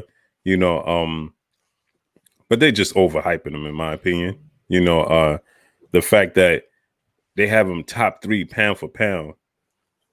Top 3. Some people got him 2. Some people got him like it's just really. You know, it's misleading the boxing fans. It truly misleads the boxing fans, right? Because the casual boxing fans, when you have a boxing, you know, magazine and the Ring magazine, and this is an ESPN, and these are their rankings that come out, that's ridiculous. You understand? My brother David Bohannon said, "Blue, it was YouTube. We were 4 away from 500, and then the likes dropped." Yeah, that's what they're doing, man. You know, it takes us 15 minutes to get 80 people in the room. Now they're taking away the likes. This is why I tell y'all, smash the like button. I did a video. I was saying this earlier. Oh, guys, I did a video 7 hours. It was 9,400 views. 12 hours later, I went back and I was uploading another video, and I happened to look at that video. It was at 10,000 views. So in 12 hours, it only did 600 views. This is what YouTube does. So smash the like button. Get the likes up. We should have 600 likes. There's no way we should be under 500. Get the likes up to 600. So when it comes to this monster Inoue, right? To me, it's just, is he a great fight? And then it comes off as, this is what it comes off as, because people hear us talk about it and give what should be truth, right? And it's all opinionated, but when it comes down to accomplishments, it has to be the truth, right? And so when you have a guy in Monster Inoue who struggled with Nonito Donaire, who most people thought that he was far past it, Nonito Donaire. He struggled with Nonito Donaire. Right? It seemed like he was on the verge of getting stopped at one point in the fight if Donaire had enough in the tank. Right? And so now you have him struggle with him, but then you have him ahead of, and like I said, people look at ESPN. People look at what's quote unquote the Bible, the sport of boxing, and Ring magazine. They look at that. They look at that type of stuff. They go off of this. This is a guide for them. And so when you have them telling the world that Monster Inoue is better than Jamal Charlo, who's undefeated, and is 2-division world champion and has fought better opposition than Inoue. Then you have Jermell Charlo, who's unified, right? You're telling us that he holds every belt in the division, the Ring Magazine, the Lineal belt. He holds every belt in the junior middleweight division. He avenged the only loss on his resume. But you tell the world that Inoue is better than him.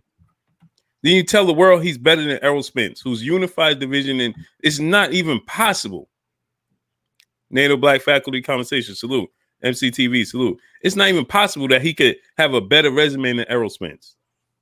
But you have him better than these guys. This hurts the sport of boxing, in my opinion.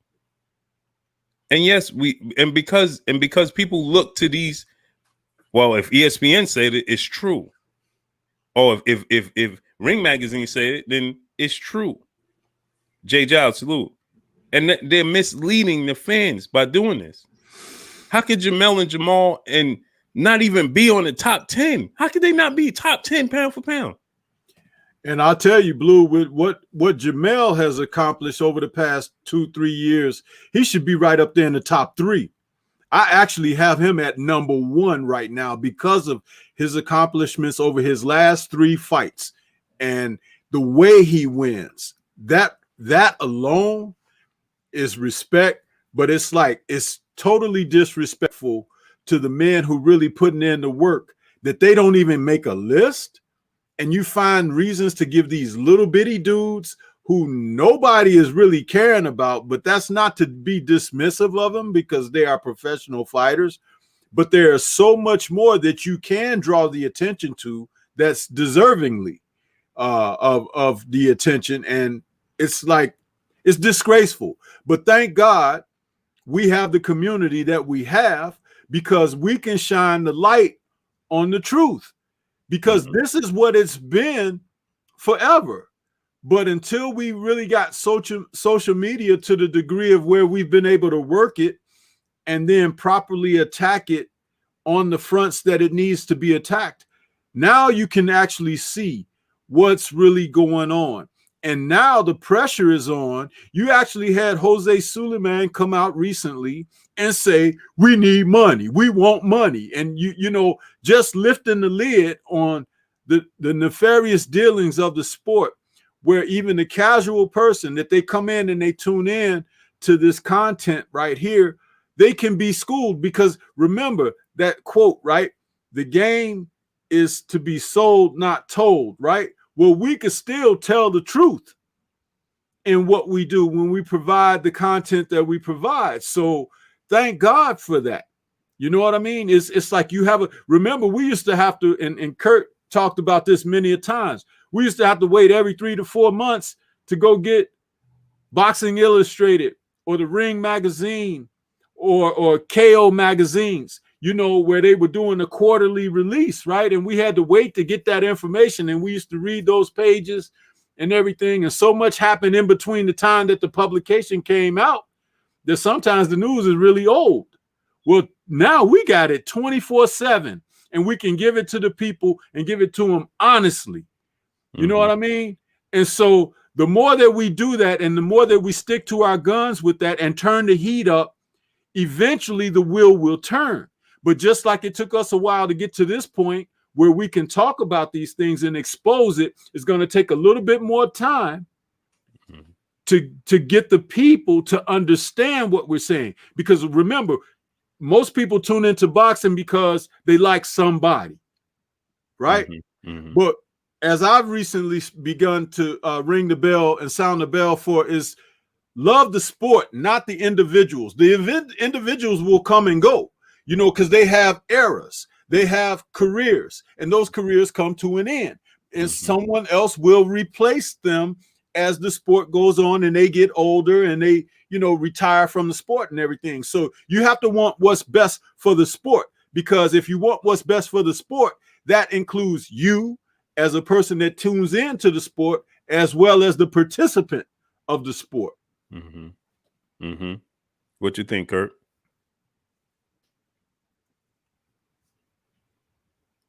Kurt, you there? Kurt might have stepped away for a second. So go ahead, continue on, Stormy. No, it's just that's where the attention should be. And again, like when I do my part, that's what I try to stress. Love the sport, not the individuals. Because, it's like that old saying about boxing as well, never fall in love with a fighter because they'll break your heart every time. You have to love the sport. When you love the sport, you can deal with the good, the bad, the ugly. You can want the best for all included. You can want the best for what your interests are and everything, but you'll keep proper perspective. Mm-hmm. As my granddad used to say, keep your thinking cap on. You know what I'm saying? And that's what it's about. But we do have to keep that heat turned up and keep their feet to the fire for those who are out here trying to have an influence on the sport in a very negative way. And we're seeing that. It's just like the other day when Mayweather came out and said those things that he had to say. Now, a lot of people are saying like, well, only reason Mayweather stood up and said those kind of things because he has his own agenda and this and that. Listen, man, a broken clock is right twice a day, right? Mm-hmm. So if Mayweather spoke truth, take the truth out of what he said and hold fast to it. Don't worry about what he did when he fought and things like that, because remember, he's a person who has pull. People, whether they love him or hate him, whether they support what he did or didn't, or loved him or hate him as a fighter, whatever, they'll listen and they'll tune in. And if the truth is being put out there, that's what you hold fast to. Disregard what's useless and utilize what's useful. And when he said those things, he was shedding light on some truth there. And that's what you hold fast to. I was never the biggest fan of him as a person, but I totally respect what his accomplishments are in the ring. And I'm of mature mind enough to be able to say and state that and not be influenced by what personal thoughts and feelings are. But when you ask me about the personal thoughts and feelings, I can justify that because it comes down to character. Mm-hmm. You see? Mm-hmm. That has nothing to do with his boxing skills or anything, or anyone else for that matter. Mm-hmm. See, because as a coach, you look at character. As a teacher, you look at character. And that's where you hang your hat on. So when you say something out of what your opinion is or what your feelings are or whatever, they can be substantiated and rooted in solid foundation. That's what's important. So when he said what he said, I was like, good. Guess what? We need more of the professional fighters, whether they're present, past, or future, to actually sign on and say, yes, this is absolutely right, and create a united front in that regard. And again, it can't be done overnight, but it's a step in the right direction. Mm-hmm. Mm-hmm. Salute my brother Drew Titan. Is that link that you're dropping in the chat? That's to your channel? Because we got to watch the links that we drop in the chats, because YouTube don't want links dropped in the chat. So is that link is to your channel? But just try to leave it as such, because if we keep dropping it, then they find fault in it. So I don't know what it is. I'm assuming it's to your channel. Salute to my brother Drew Titan anyway. But Kurt, what's your thoughts on that? Well, the top 10 list has changed. It used to be who has the best skill set. It was Sugar and Robinson made for him because he had the best skill set. He was the dominating fighter. I have Terrence Crawford number one. Some people may disagree because they say he didn't fight anybody. He doesn't have the strongest resume, but I'm going by purely on skill set. He's the most versatile fighter in the sport today. He can bang, he can box, he get hit, he get up, he knocks you out, he can do it all. And Freddie Roach said of Terrence Crawford, he paid homage to him basically when he said what Mayweather can do, Crawford can do. I know what he was talking about. Talk about style. Mayweather can do it all, and Terrence too. When he fought Postal and he boxed, and it it was very boring, but he did what he had to do, and he can get into shootouts. But you know, people say he gets hit and he gets wobbled or whatever against Cabo Caucus and No, Kurt, Gamboa. Kurt, we was talking about Inoue. Right. I know. I'm gonna get to that. Oh, okay. You know, but so I was just saying pound for pound. Then I was gonna tie it into you know Inoue. I see. And just like Stormy said, Jermell Charlo, he has number one. I have him on my top 10 because what he did. He fought Rosario like it was nothing. He got his title back from Tony Harrison. So that's my, you know, criteria for pound for pound. Getting to Inoue, I saw him early on because I always paid attention to the Asian fighters. I was always a big fan of theirs from fighting Harada way back in the day when I was small. My father used to show me film on him, and Cold-Side Galaxy, they call him the Ty Tyson. I just spoke upon him when you was out. He was 50-1. He had a twin brother named Kosar. It was Kosar and Cold-Side Galaxy. They were named after a restaurant. Manny Pacquiao, of course, you know, Nonito Donaire. I like this kid a lot, Inoue, because he's exciting and he's aggressive. And I was talking about aggressive fighters such as Berchelt, Navarrete, Martinez. But I don't think he belongs in the top 10, not yet, because his best victory was against Donaire, faded Donaire. I want to see when he fight better fighters. He's making his, you know, well, he fought in the United States already. He'll be fighting the United States this weekend, I believe. I like Inoue, but he's a sucker for straight right hands. He don't belong. Some people had him number 2. Some people had him number 3. I'm like, wait, that's way too high. But it seems to be a personal agenda with European fighters and Asian fighters, and you know, certain fighters are not put on there, like the Charlos and Gary Russell and Tank Davis, for some unknown reason. We all know what that is, but Inoue gets catapulted to top 3 status, and you know, it's just not right and not fair. We see many fighters who don't deserve to be there, but Gary Russell been champion for so long, and he never make the list. I don't see his name, so you know, it's boxing once again. You know, can't get out of its own way, and it's blatant. So when you have a channel, Blue Blood, almost 80,000 subscribers, Blue. Mm-hmm.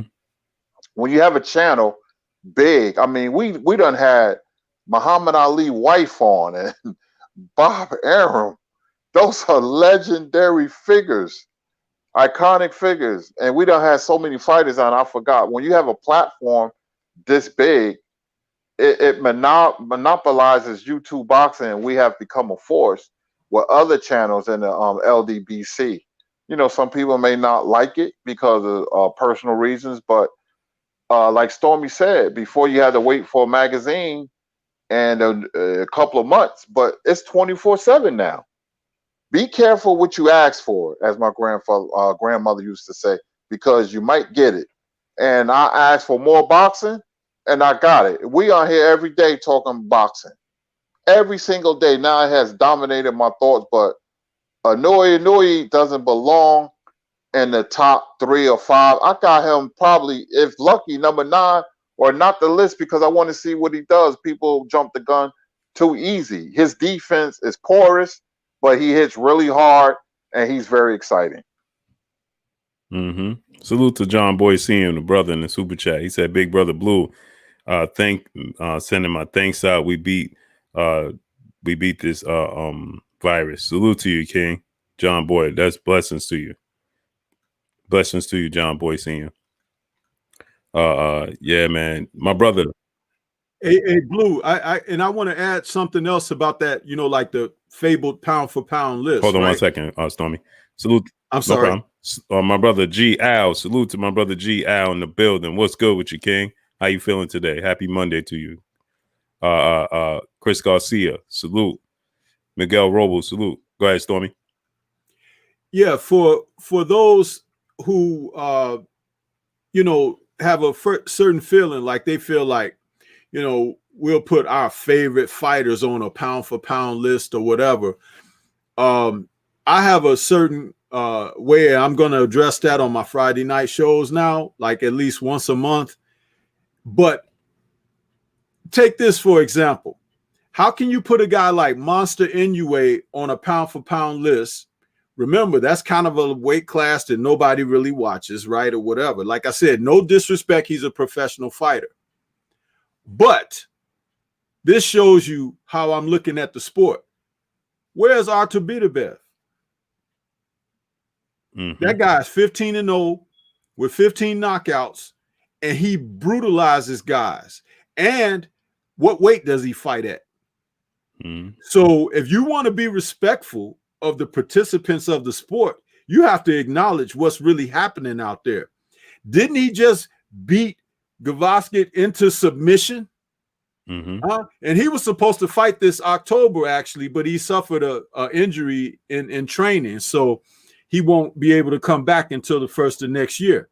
And I was looking forward to seeing the guy because he's one of those guys, like in the 90s, we always had a couple of fighters throughout the sport who would that kind of guy. Like Kirk can run off names better than I could, but we had guys like James Page and guys like who could hit guys and just knock them dead, right? And you always wanted to tune in and see those guys. Some of them became like intercontinental champions. Some of them became world champions, but they were always exciting.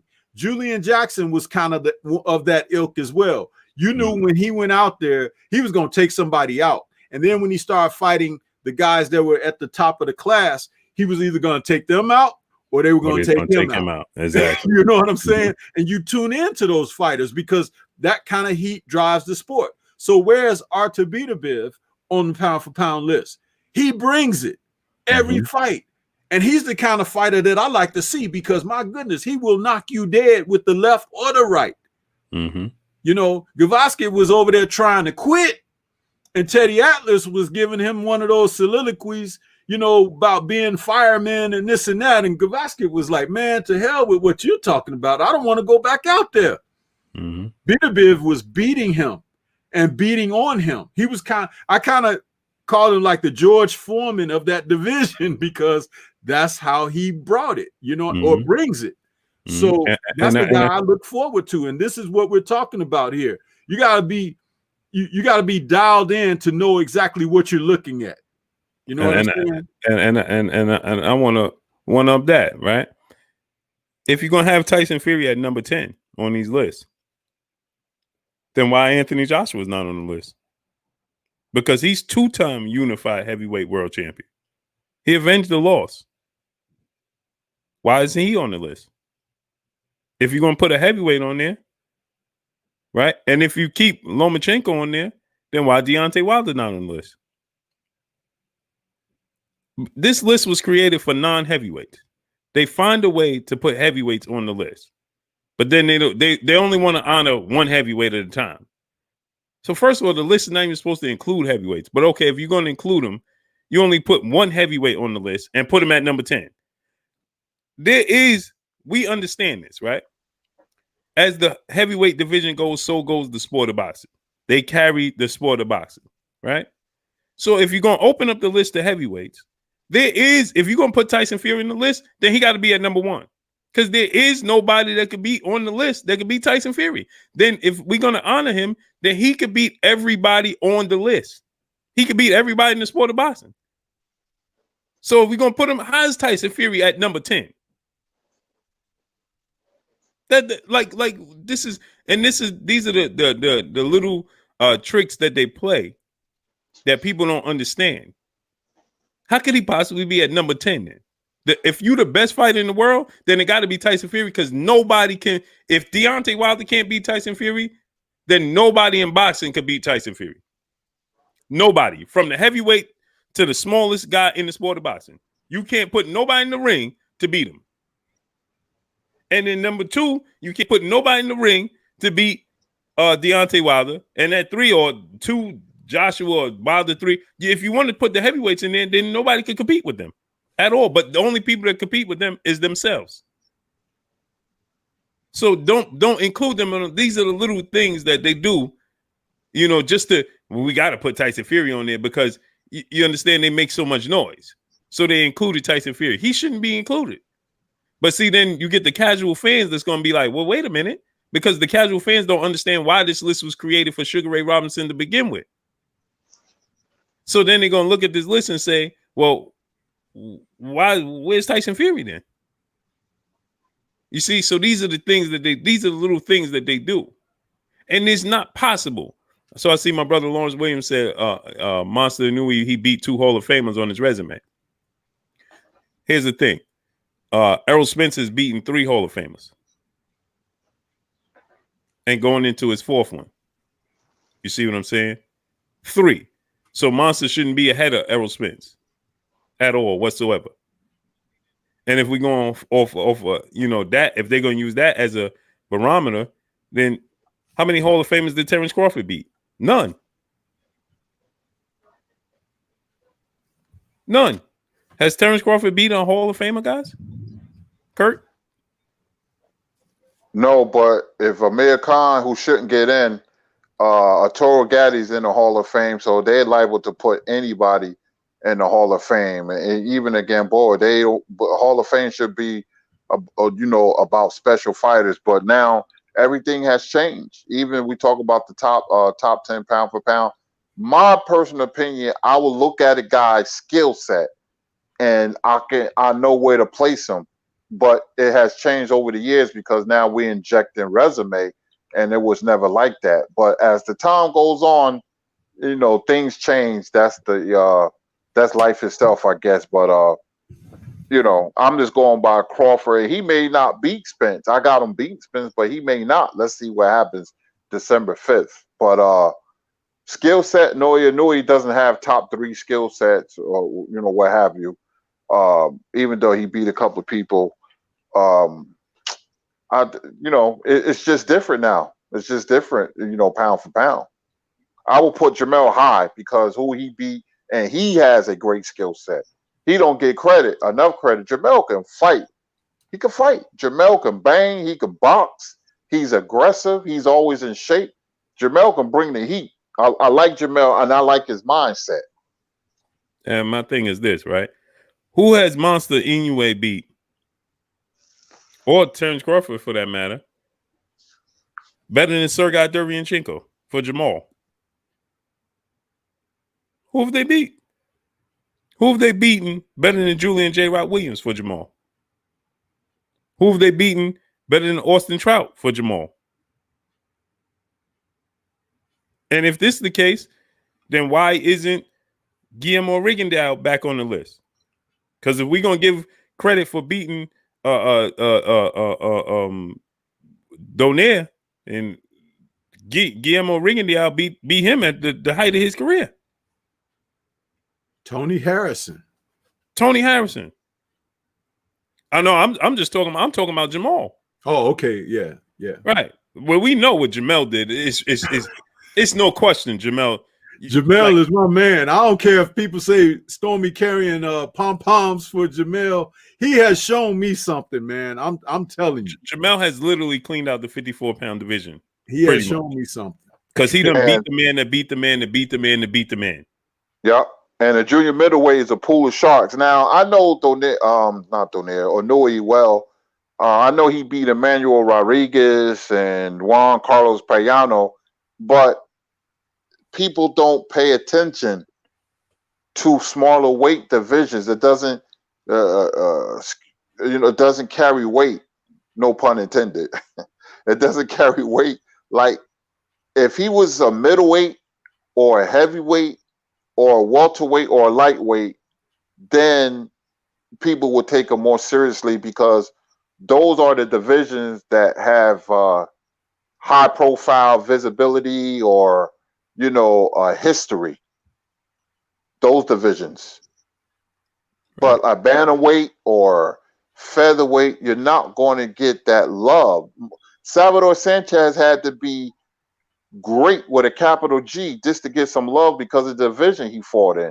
And people after that fight against Gomez, they thought the lighter weight divisions they was fighting in was off and running. Even with Prince Nassim, he made it. He was a flash in the pan. He made it hot a little while, but people don't pay attention. I done seen people in barbershops, Blue and Stormy, look at fights, and it could be smaller weight divisions, and they'll go to the bathroom, they'll go outside and stand outside, and then with a middleweight or a heavyweight fight, they'll run right back inside and watch it. It don't supposed to be like that, but it is. For some reason, the lighter weights never took the people. Mm-hmm. Because you know what, Kurt? They don't have a lot of one-punch knockout power. Mr. Pazzo, salute. It is very rare. Right? So to love them divisions like me, you, and Stormy, you know, it because we love the sport. And we're in love with the sweet science. Now, we'll take the knockouts. Don't get me wrong. I'm going to take that action all day. Right? But I love the sweet science. I love to watch the inside fighting. I love to watch the chess match. A fight that people may say, man, that fight was boring. It's not boring to me. Right? So in the lower weight classes, you don't get a lot of it. So what happens is Monster came along and he's a pressure puncher fighter. And now we overstating him because he's in that lower weight class. It's the same situation with Nonito Donaire when he was knocking people out down there. Right? When Nonito Donaire started knocking people out down there, man, it was like, man, this dude, he didn't remember that they was comparing him to Pacquiao and everything. Because you're not used to seeing it. Right? And so we used to seeing those guys have more skill. Now they'll go they'll throw, you know, caution and win and just go all out. But for more than likely, somebody's not going to get knocked out. And then you can move around 2 pounds, 3 pounds, separating divisions. You know, you go from 118 to 122 and 122 to 120, 4 pounds. 4 pounds. And these weight classes, like Inoue, I want to see him fight Rigondeaux. Go get in there with Rigondeaux.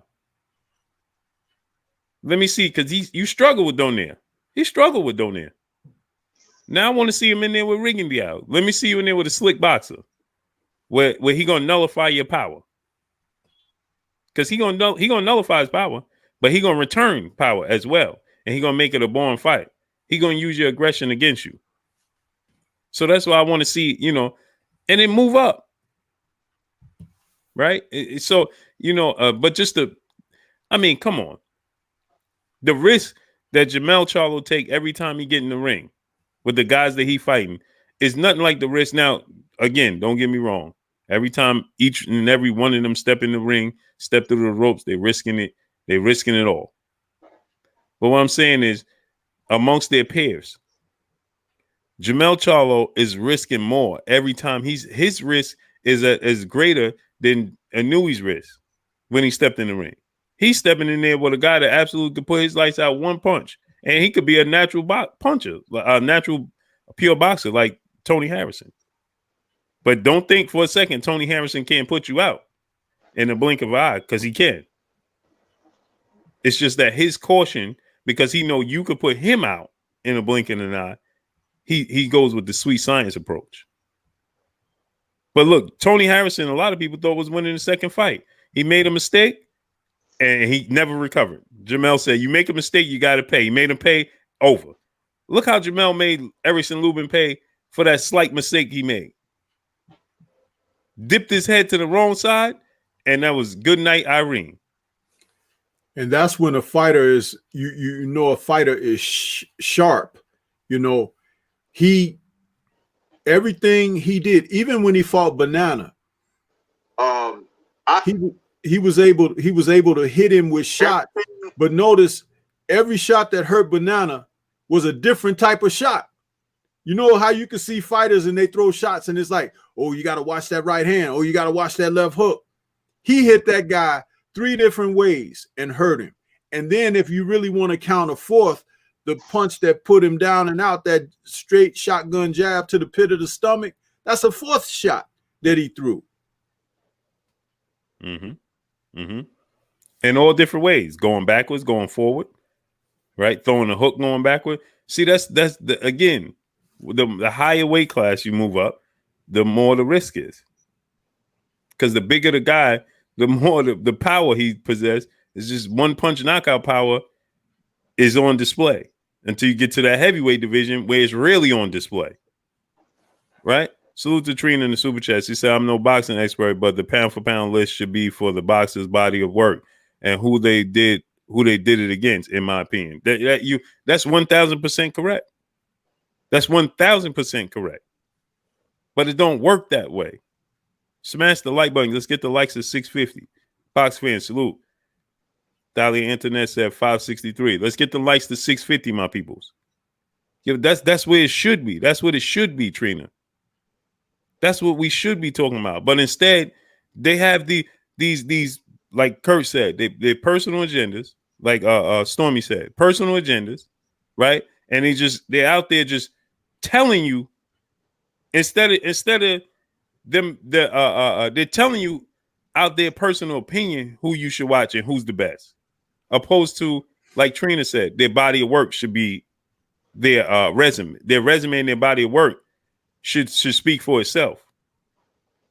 It's no way Monster Inoue, he didn't fight nobody. Like, look at who Jamel's fought. The only loss on Lubin's resume is to he shouldn't even have no losses, in my opinion, because I thought he won the first fight with Tony Harrison. I thought he won the first fight, but nonetheless. But, hey, let me say this, not to cut you off, Blue, but I want to say this about what you just said. I think we're going to see a better fighter as a result of the loss. This is why people should not put so much on someone having lost a fight. That man has come back totally rededicated and refocused, possibly 10 to 20% more than he would have been had he just been going along being successful, because he learned a lesson that Marvin Hagler learned. These will be my judges from now on. You understand? So you're going to see a more determined effort out of him going forward. That's why going into that fight with Banana, I had said, when people were giving their thoughts on who they think would win, I say, do you really think that this young man is going to go into this fight having just won back a title that he didn't think he lost to begin with, and then this is for all the marbles, that he's going to go in there and let that guy beat him? And that guy was able to scoop 2 titles up in one match. You know what I'm saying? Against a guy that maybe should not have had him to begin with. You look at all of that, and he was like, he wasn't going to be denied. Mm-hmm. He wasn't. And he felt like it. He outclassed Jason. And another thing to that, let me just piggyback off what you just said, Stormy. I'm going to take it to another level. It's only the black fighters that have to worry about losses. They act like Canelo don't have a loss. They act like Manny Pacquiao didn't get knocked out twice early in his career, right? Juan Manuel Marquez had multiple losses. Eric Morales, multiple losses. Barrera, multiple losses. Canelo, multiple losses. Leo Santa Cruz got a loss already, right? These Gennady Golovkin lost. They literally, Stormy, Kurt, they literally tried to wipe away Lomachenko loss. Literally. Yeah. And put it on TV, for God's sake. Put it on TV. Like right there. Yeah. Showing and then him a perfect record. And then he lose again. Now I want y'all to understand just how deep this goes. I want y'all to understand just how deep this goes. Now follow me now, right? Lomachenko has a loss to a journeyman that have 12 losses and 2 draws. Essentially has 14 losses on his resume in Orlando Salido. 12 official losses and 2 draws to a journeyman. Then his second loss came to a kid that was 23 years old with only 15 fights and only 1 major fight in his career. And he got completely outboxed in that fight for the first 7 rounds. He was very hesitant. He did not make adjustments. The adjustment was made by Teofimo Lopez that allowed Lomachenko to have the success he had, because Teofimo Lopez decided not to press forward, but to stay stationary and allow Lomachenko to come forward and let his hands go. You can't do that with a great boxer and a great boxing mind. You're not going to stand in the pocket in the shoulder roll if you're not Floyd Mayweather against a great boxer like that. That's not going to work. You got to mix it up. So Lopez decided to do that, which allowed Lomachenko. So he didn't even make these adjustments. But he has just listen to this now. He has 2 losses on his resume to a journeyman, Salido, who's not a Hall of Famer. 12 losses and 2 draws on his resume. Orlando Salido has. Okay. Then, like I said, Teofimo Lopez, a total of 16 fights now. But prior to that, he had 15 fights and only 1 major fight at 23 years old. Essentially, he's just a contender that was moved fast. A prospect. Man, don't forget, they said the greatest since Muhammad Ali. They said it. Right. He was, but I'm saying Teofimo Lopez is a contender or a prospect that was moved fast in his career with only 15 fights and 20 at the age of 23. This is who he lost to twice. But let me tell you something. When you look at all their pound for pound list, he's still in the top 5, Vasyl Lomachenko. Now, how could that be possible? If Floyd Mayweather, if Errol Spence or Terrence Crawford to lose right now, one of them, they will be out of the top 10 immediately. Immediately. So Jermell Charlo avenged the only loss to a guy that is probably the best pure boxer at 154 and Tony Harrison in a fight that people look at as there's controversy there. People, there's 50-50. People, 50% people say he won. 50% of these people say Tony won. So this controversy, it wasn't even a clear loss. And then he avenged it by stopping him, dropping. How many times he dropped him? 4 times or something in the fight. He clearly won the second fight. No doubt. Made adjustments in there. Harrison still groggy behind that stoppage. And yet, he's not even in the top 10. And he's unified now. I need some. This is why we explain to you guys. That's why we are who we are. Because guess what? They will tell you, like Stormy just said, a loss doesn't define you. And in certain instances, it makes you better. Right? So, what about how's Canelo Alverez in the top 5 then? Oh, let me get this straight. Because he beat Rocky Fielding. Is there anybody out there that think that Jermell Charlo can't beat Rocky Fielding? Right now at 168. So he got that other another weight class. Is there anybody out there that believes this? No. So because he made up his own weight class after he lost to Floyd. Entirely made up his own weight class. Said, I'm just going to fight at 55. 1 pound off from the limit.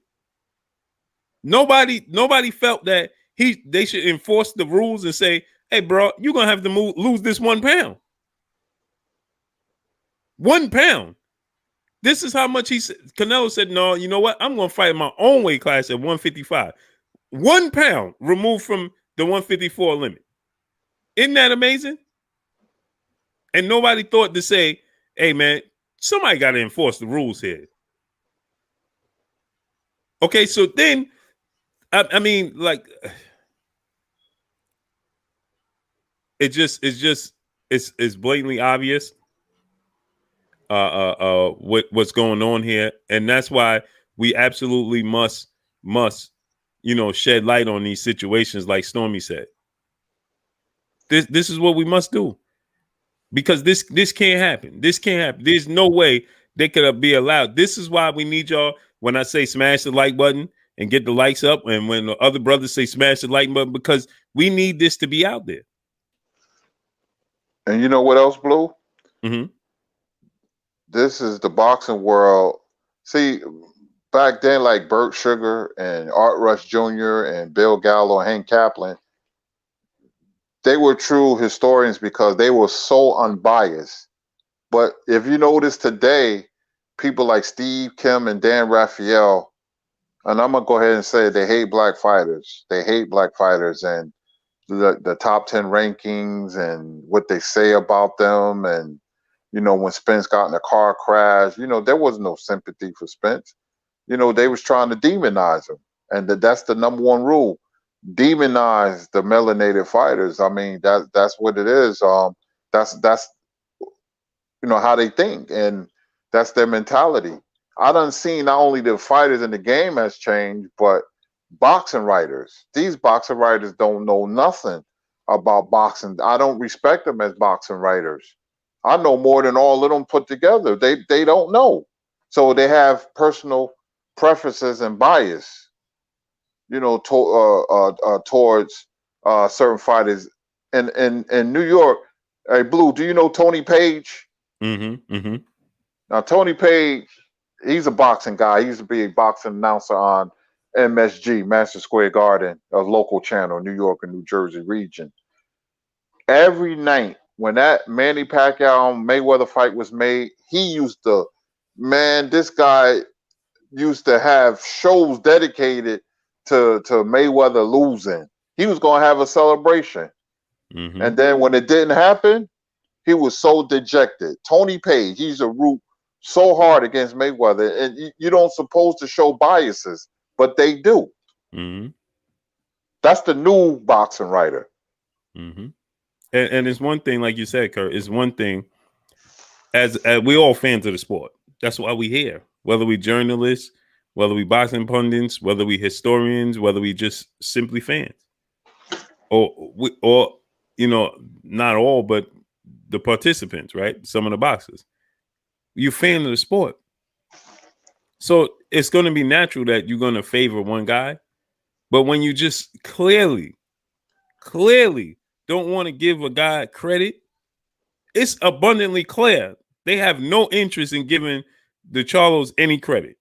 And the only reason they give Errol Spence and Terrence Crawford the credit they get is because of the division they campaign in, the glory division, the money division, the welterweights. They don't have a choice because everybody tunes in the welterweights because they smack dead in the middle. They're not heavyweights. They're not the little. They smaller than the heavyweights, but they bigger than the little guys. So from 147 to 160, that's the glamour division. Those three divisions, 47, 54, and 60, that's the glamour division. Because they tweeners. They in between. Right? You can identify them with them on a daily basis. Right? You can't always identify yourself with Deontay Wilder, 6'7", 235 pounds, or Tyson Fury, 6'9", 275 pounds. Or a guy that's 5'2" and 118 pounds, right? You can't always identify with them. You can identify. They normalize it, right? From 147 to 160, right? That's normal. And then you can get the acceptable weights, the 75s, the 68s, 200 pounds, right? So, but the thing is, and people look at the other divisions, the 26, 30, 35, and 40. They feel people look at that, you're gonna grow into 47 eventually. If you're good enough, you're gonna be at 40. What we say about those dudes at those weight classes, eventually he'll be at 47. We got a sight set on Shakur Stevenson being at 47 at some point in time. Devin Haney, Ryan Garcia, Teofimo Lopez. We got our sights set on these guys being at 47 at some point in time in their career. So they have to give Errol Spence and Terrence Crawford the credit because all the attention is on those divisions. They don't have a choice. They can get away with doing this to Jamel and Jamal. They don't want to give Errol. There's no way Errol is not in the top 5 in none of these categories. None of these. Well, how? How is he just cracking the top 5? But you got Lomachenko ahead of Errol Spence.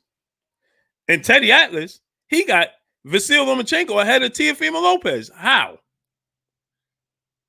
Now we just saw them settle this in the ring, right? They settled this in the ring. They showed us in the ring.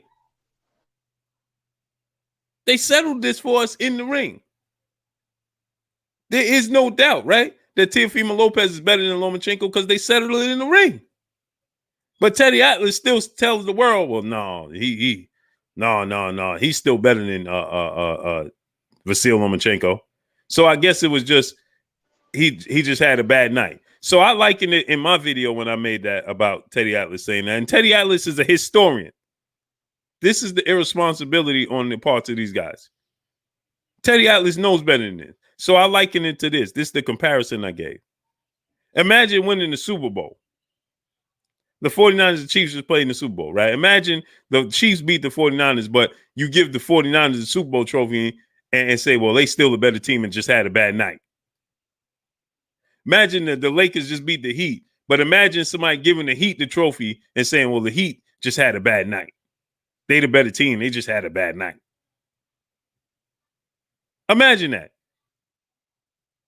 Imagine how that sounds when you put it in that perspective. Only in the sport of boxing this can happen. Imagine you get to Alabama play Clemson and Alabama beats them on the last second field goal. And the end of the game, they say, well, we're going to give Clemson the trophy because they truly was the better team. They just had a bad night. That's what we're doing in the sport of boxing. That's what we're doing in the sport of boxing. Jinx 1984, salute. That's what we're doing in the sport of boxing. You're saying, well, Lomachenko's still a better fighter. He just had a bad night. Like, only in the sport of boxing can this happen. Can this occur? Only in the sport of boxing. Only in the sport of boxing, they could put a guy ahead of guys with no losses, but put so much implication on losses. Right? You lose, you get pushed down. So Teddy, it amazes me, right? Teddy Atlas said, well, you know what it is that, this is like business. Sometimes you got to shake things up at the top. Okay, so you moved them back, Lomachenko, from number 1 to number 4. But you got him ahead of Errol Spence and Teofimo Lopez. A guy that beat him and another guy that's unified. Isn't that amazing? Only in the sport of boxing this can happen. Because, see, they're not used to guys like us putting it in and giving the audience and giving the fans and giving the boxing world a different perspective to look at it from. So when I tell y'all to look at it from that standpoint, and just imagine that. Imagine in the Super Bowl somebody give the loser the trophy and say, well, he just had a bad night. Imagine when Michael Jordan hit that last shot against the Jazz. They say, well, Karl Malone was the MVP this year. And the Jazz just had a bad series.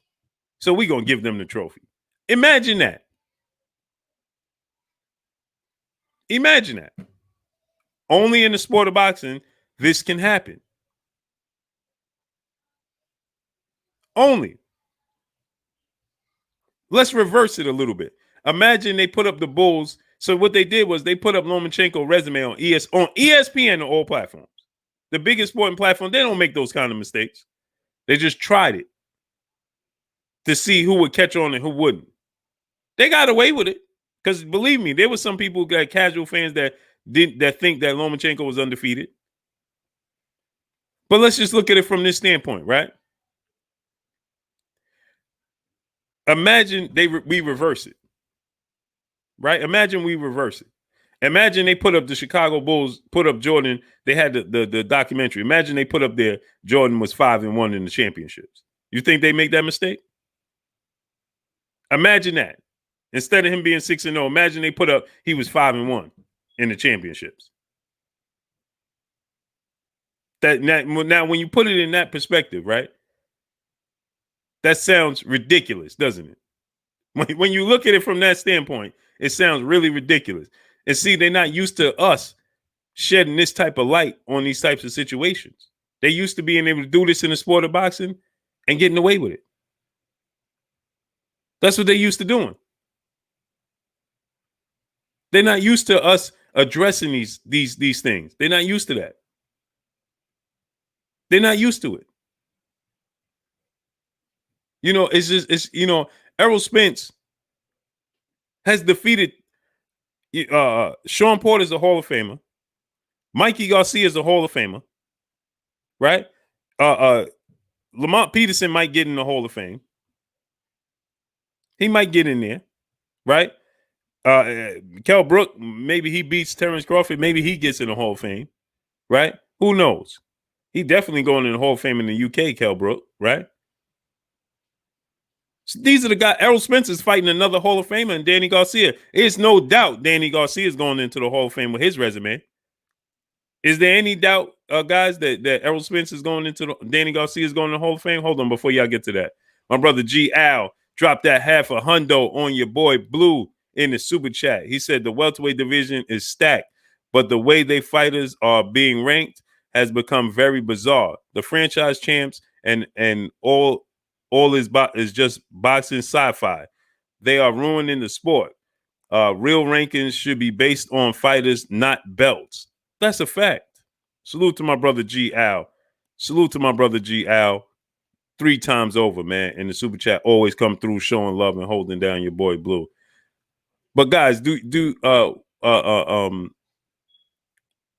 is there any doubt amongst either one of y'all that Danny Garcia is going in the Hall of Fame? No, Danny's going. Danny's going in the Hall of Fame. If Arturo Gati's in the Hall of Fame, then Danny Garcia is in there. I agree. Danny's going. 2-division world champion. He's a Latin fighter that draws a lot of support and fanfare, and he's won some fights in a spectacular manner where he's been a fighter worth tuning into. He has enough that he's accomplished, but I don't even think it's over for him yet. He might even be able to go up to 154 in campaign. You never know. It depends on what he wants to do with his career. But yeah, I see that ahead of him for him. There are fighters that are not as accomplished as he is. Now let's think about this, guys. Errol Spence beat Danny Garcia, right? He have beaten 3 Hall of Famers back to back to back to back. But they got Lomachenko, Inoue, and Canelo Alverez ahead of him. Canelo Alverez didn't even achieve that. Yeah. And he should have 2 losses on the resume because he lost that fight to Arislan Lara. So let's look at it from that standpoint. Canelo Alvarez should not be ahead of Errol Spence because Errol Spence right now is the face of pay-per-view. Errol Spence is the face of pay-per-view. No doubt. Canelo don't even fight on pay-per-view. There's nobody doing pay-per-view outside of the heavyweights. We know Deontay Wilder, Tyson Fury, they in the separate class of their own. Outside of the heavyweights. Who's doing numbers like Errol Spence? Nobody. And there's a reason that the Mexican legends don't respect Canelo Alvarez either, because he's gone around and picked up titles under conditions. Like, as they say now, there's asterisks by his championships that he's acquired. So it's not like he's moved through divisions and fought the best guy, the #1 titleist in this era of multiple titles. He didn't win the title from the most challenging guy and stuff like that. And they don't respect it of him. Mm-hmm. You know, it's just like he wanted to go down and scoop up that stripped title from Benavidez, but he didn't want to fight Benavidez for his title, but he wanted to go down there and try to scoop that one up that was vacated, right? Because they stripped him. And again, that you can't respect that. You can't respect that. You know, it's like in the NBA, right? You used to have players that played 2 ways. Now they got specialists, guys that come in, stand over in the corner and pop threes. Well, in a certain era, and Blue, since you're a Bulls fan, and I know we had brothers like Steve Kerr and Craig Hodges and those guys, they played both ways. And they hit that 3. You know, they could play 2 positions, if not 3, depending on the height and size of, you know, the person on the court. But it's like, you think about that being so diversified and skilled at the same time, your value is much more increased. So you look at in boxing what Canelo is doing, and then they had the nerve to try to put him in the reins in the vein of a great fighter like Henry Armstrong. Are you kidding me? Mm-hmm. That's ridiculous. And there's something else I pointed out when he fought Sergey Kovalev. I don't know if y'all saw this, but I pointed this out. Black August, salute. Carlos T, salute. Slick T, salute. J.A. Dixon, my brother, salute. I don't know if y'all caught this, but when he fought Sergey Kovalev, when he made his ring walk, did you see they announced him as a 4-division world champion? Yeah, he already, win the fight yet. Before the fight hadn't even happened. They was already, they had coronated it, which is why I feel like the whole fight was a sham. Mm-hmm. Kovalev never did try to hit him with anything to hurt him. And if you look at the fight that he had with Andre Ward, the first fight, he put some hard shots on Ward. Mm-hmm.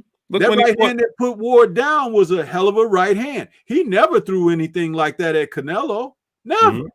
Mm-hmm. Salute Adrian Vet, Vado Newton, salute. And God's greatest, salute. And another thing, Tiger, salute. Stormy, Kurt. But he threw harder punches against Yard than just the fight before. His jab was so hard against Yard, he stopped Yard. He knocked Yard out with the jab. I mean, it's blatantly obvious what's going on here. Let's go, champ. Salute. But let's close this out. Let's get out of here, guys. Tomorrow we'll be back on. I gotta go. My refrigerator just broke, so I gotta go to Home Depot buy another refrigerator. So, yeah. So I know the wife is looking at me like, "What are we doing?" So let me get out of here, man. But let's go ahead and close it out, man. Tomorrow, I didn't even get a chance to bring the other brothers on, but we'll bring everybody on tomorrow. We'll talk about it tomorrow. Actually, I had to step off because I'm working on a special guest I was talking to. So tomorrow we'll have a very, very special guest on. Hopefully everything come to fruition. OG Sean the Don, salute. Tori Harkness, salute. But yeah, Stormy, any last words? Let them know where they can find you, Stormy, and let us know. Thanks again for inviting me on your show, man. Appreciate it. Salute to you and Kurt. Got a great show here. What you guys are doing. Everybody can find me on YouTube. Stormy B Man is my channel, and that's where we got like 3 shows a week there. Tuesday Tussle. Thursday we got the 3 Wise Men of Boxing, and on Fridays we got the Friday Night Chop Session, and they all run 8 p.m. Central. Tuesday, Thursday, and Friday. And be there. Thank you for having me again. No doubt, no doubt. And it's fight week. It's fight week. So I want all the brothers on the entire week, man. It's fight week. We got to talk about this. Go ahead, Kurt, close us out. Man, I love this sport, man. The sweet science of pugilism. I want to give thanks to the chat for spending your time with us, man, and Stormy B Man for jumping on. Blue do a hell of a job. The show is great. The platform is great. LDBC is great. We doing our thing, man. So I'm just glad to be a fly in the ointment, to share my knowledge and to gain knowledge. You learn something new every day. You can find me right here at Blue Blood and 3 Wise Men of Boxing on Thursday. I love boxing. I can't wait for Saturday. Make me some tacos again. You know, a pre-fight meal, and be happy. So, you know, go Steelers. My Steelers doing work, but we'll talk about that some other time. And I just want to say, everybody, enjoy your Monday evening. Yeah, man. The Niners, man. Oh boy, man. Curry gonna have me making tacos for this fight on Saturday, man. It's my daughter's birthday too, so she loves tacos. So happy birthday, daughter. Yeah, I love tacos, Blue. I love my wife make the best tacos, man. Now Kurt gonna have me making tacos, man. I don't even like. That's perfect fight food there. Perfect fight food. Tacos. Tacos, man. huh? Yeah, yes, man. Indeed, man. Man, I want some. I don't know if I can wait for Saturday, but I'll pull through. But let's get off here, and now my mouth is ready for some tacos, man. Yeah, man. You gotta tell me about these tacos, man. You gotta tell me, break it down. But let's get out of here. Y'all already know what it is. It's your boy Blue Blood Sports TV. Hey, like, comment, and subscribe. But hold on. We got to get Stormy B, man. You don't have 1,000 subs yet, Stormy? No. Right now, I'm at. Let's see. I'm at 881 right now. Hey man, come on, man. Let's get my brother Stormy B, man, well above 1,000 subs. Come on, if you haven't subscribed to Stormy B, man, go subscribe to my brother Stormy B, man. Let's get him far above. Come on. We need to do that. But before this week is over, before this the middle of this week, before the weigh-in, man, Stormy need to be over 1,000. So if you haven't subscribed to Stormy B, man, let's go subscribe to my brother Stormy B, man. Let's make that happen. Get him to 1,000. Y'all already know what it is. It's your boy Blue Blood Sports TV. Hate, like, comment, and subscribe. You haven't subscribed? Hit the subscribe button, hit the like button, hit the bell icon to get all the new notifications. Follow me on Instagram at Blue Blood Sports TV, all one word. Y'all already know what it is. Shout out to the entire LDBC. Shout out to New Media. Shout out to Black Media Row. Make sure you like and share the videos. That's all we got for y'all. Peace. Peace.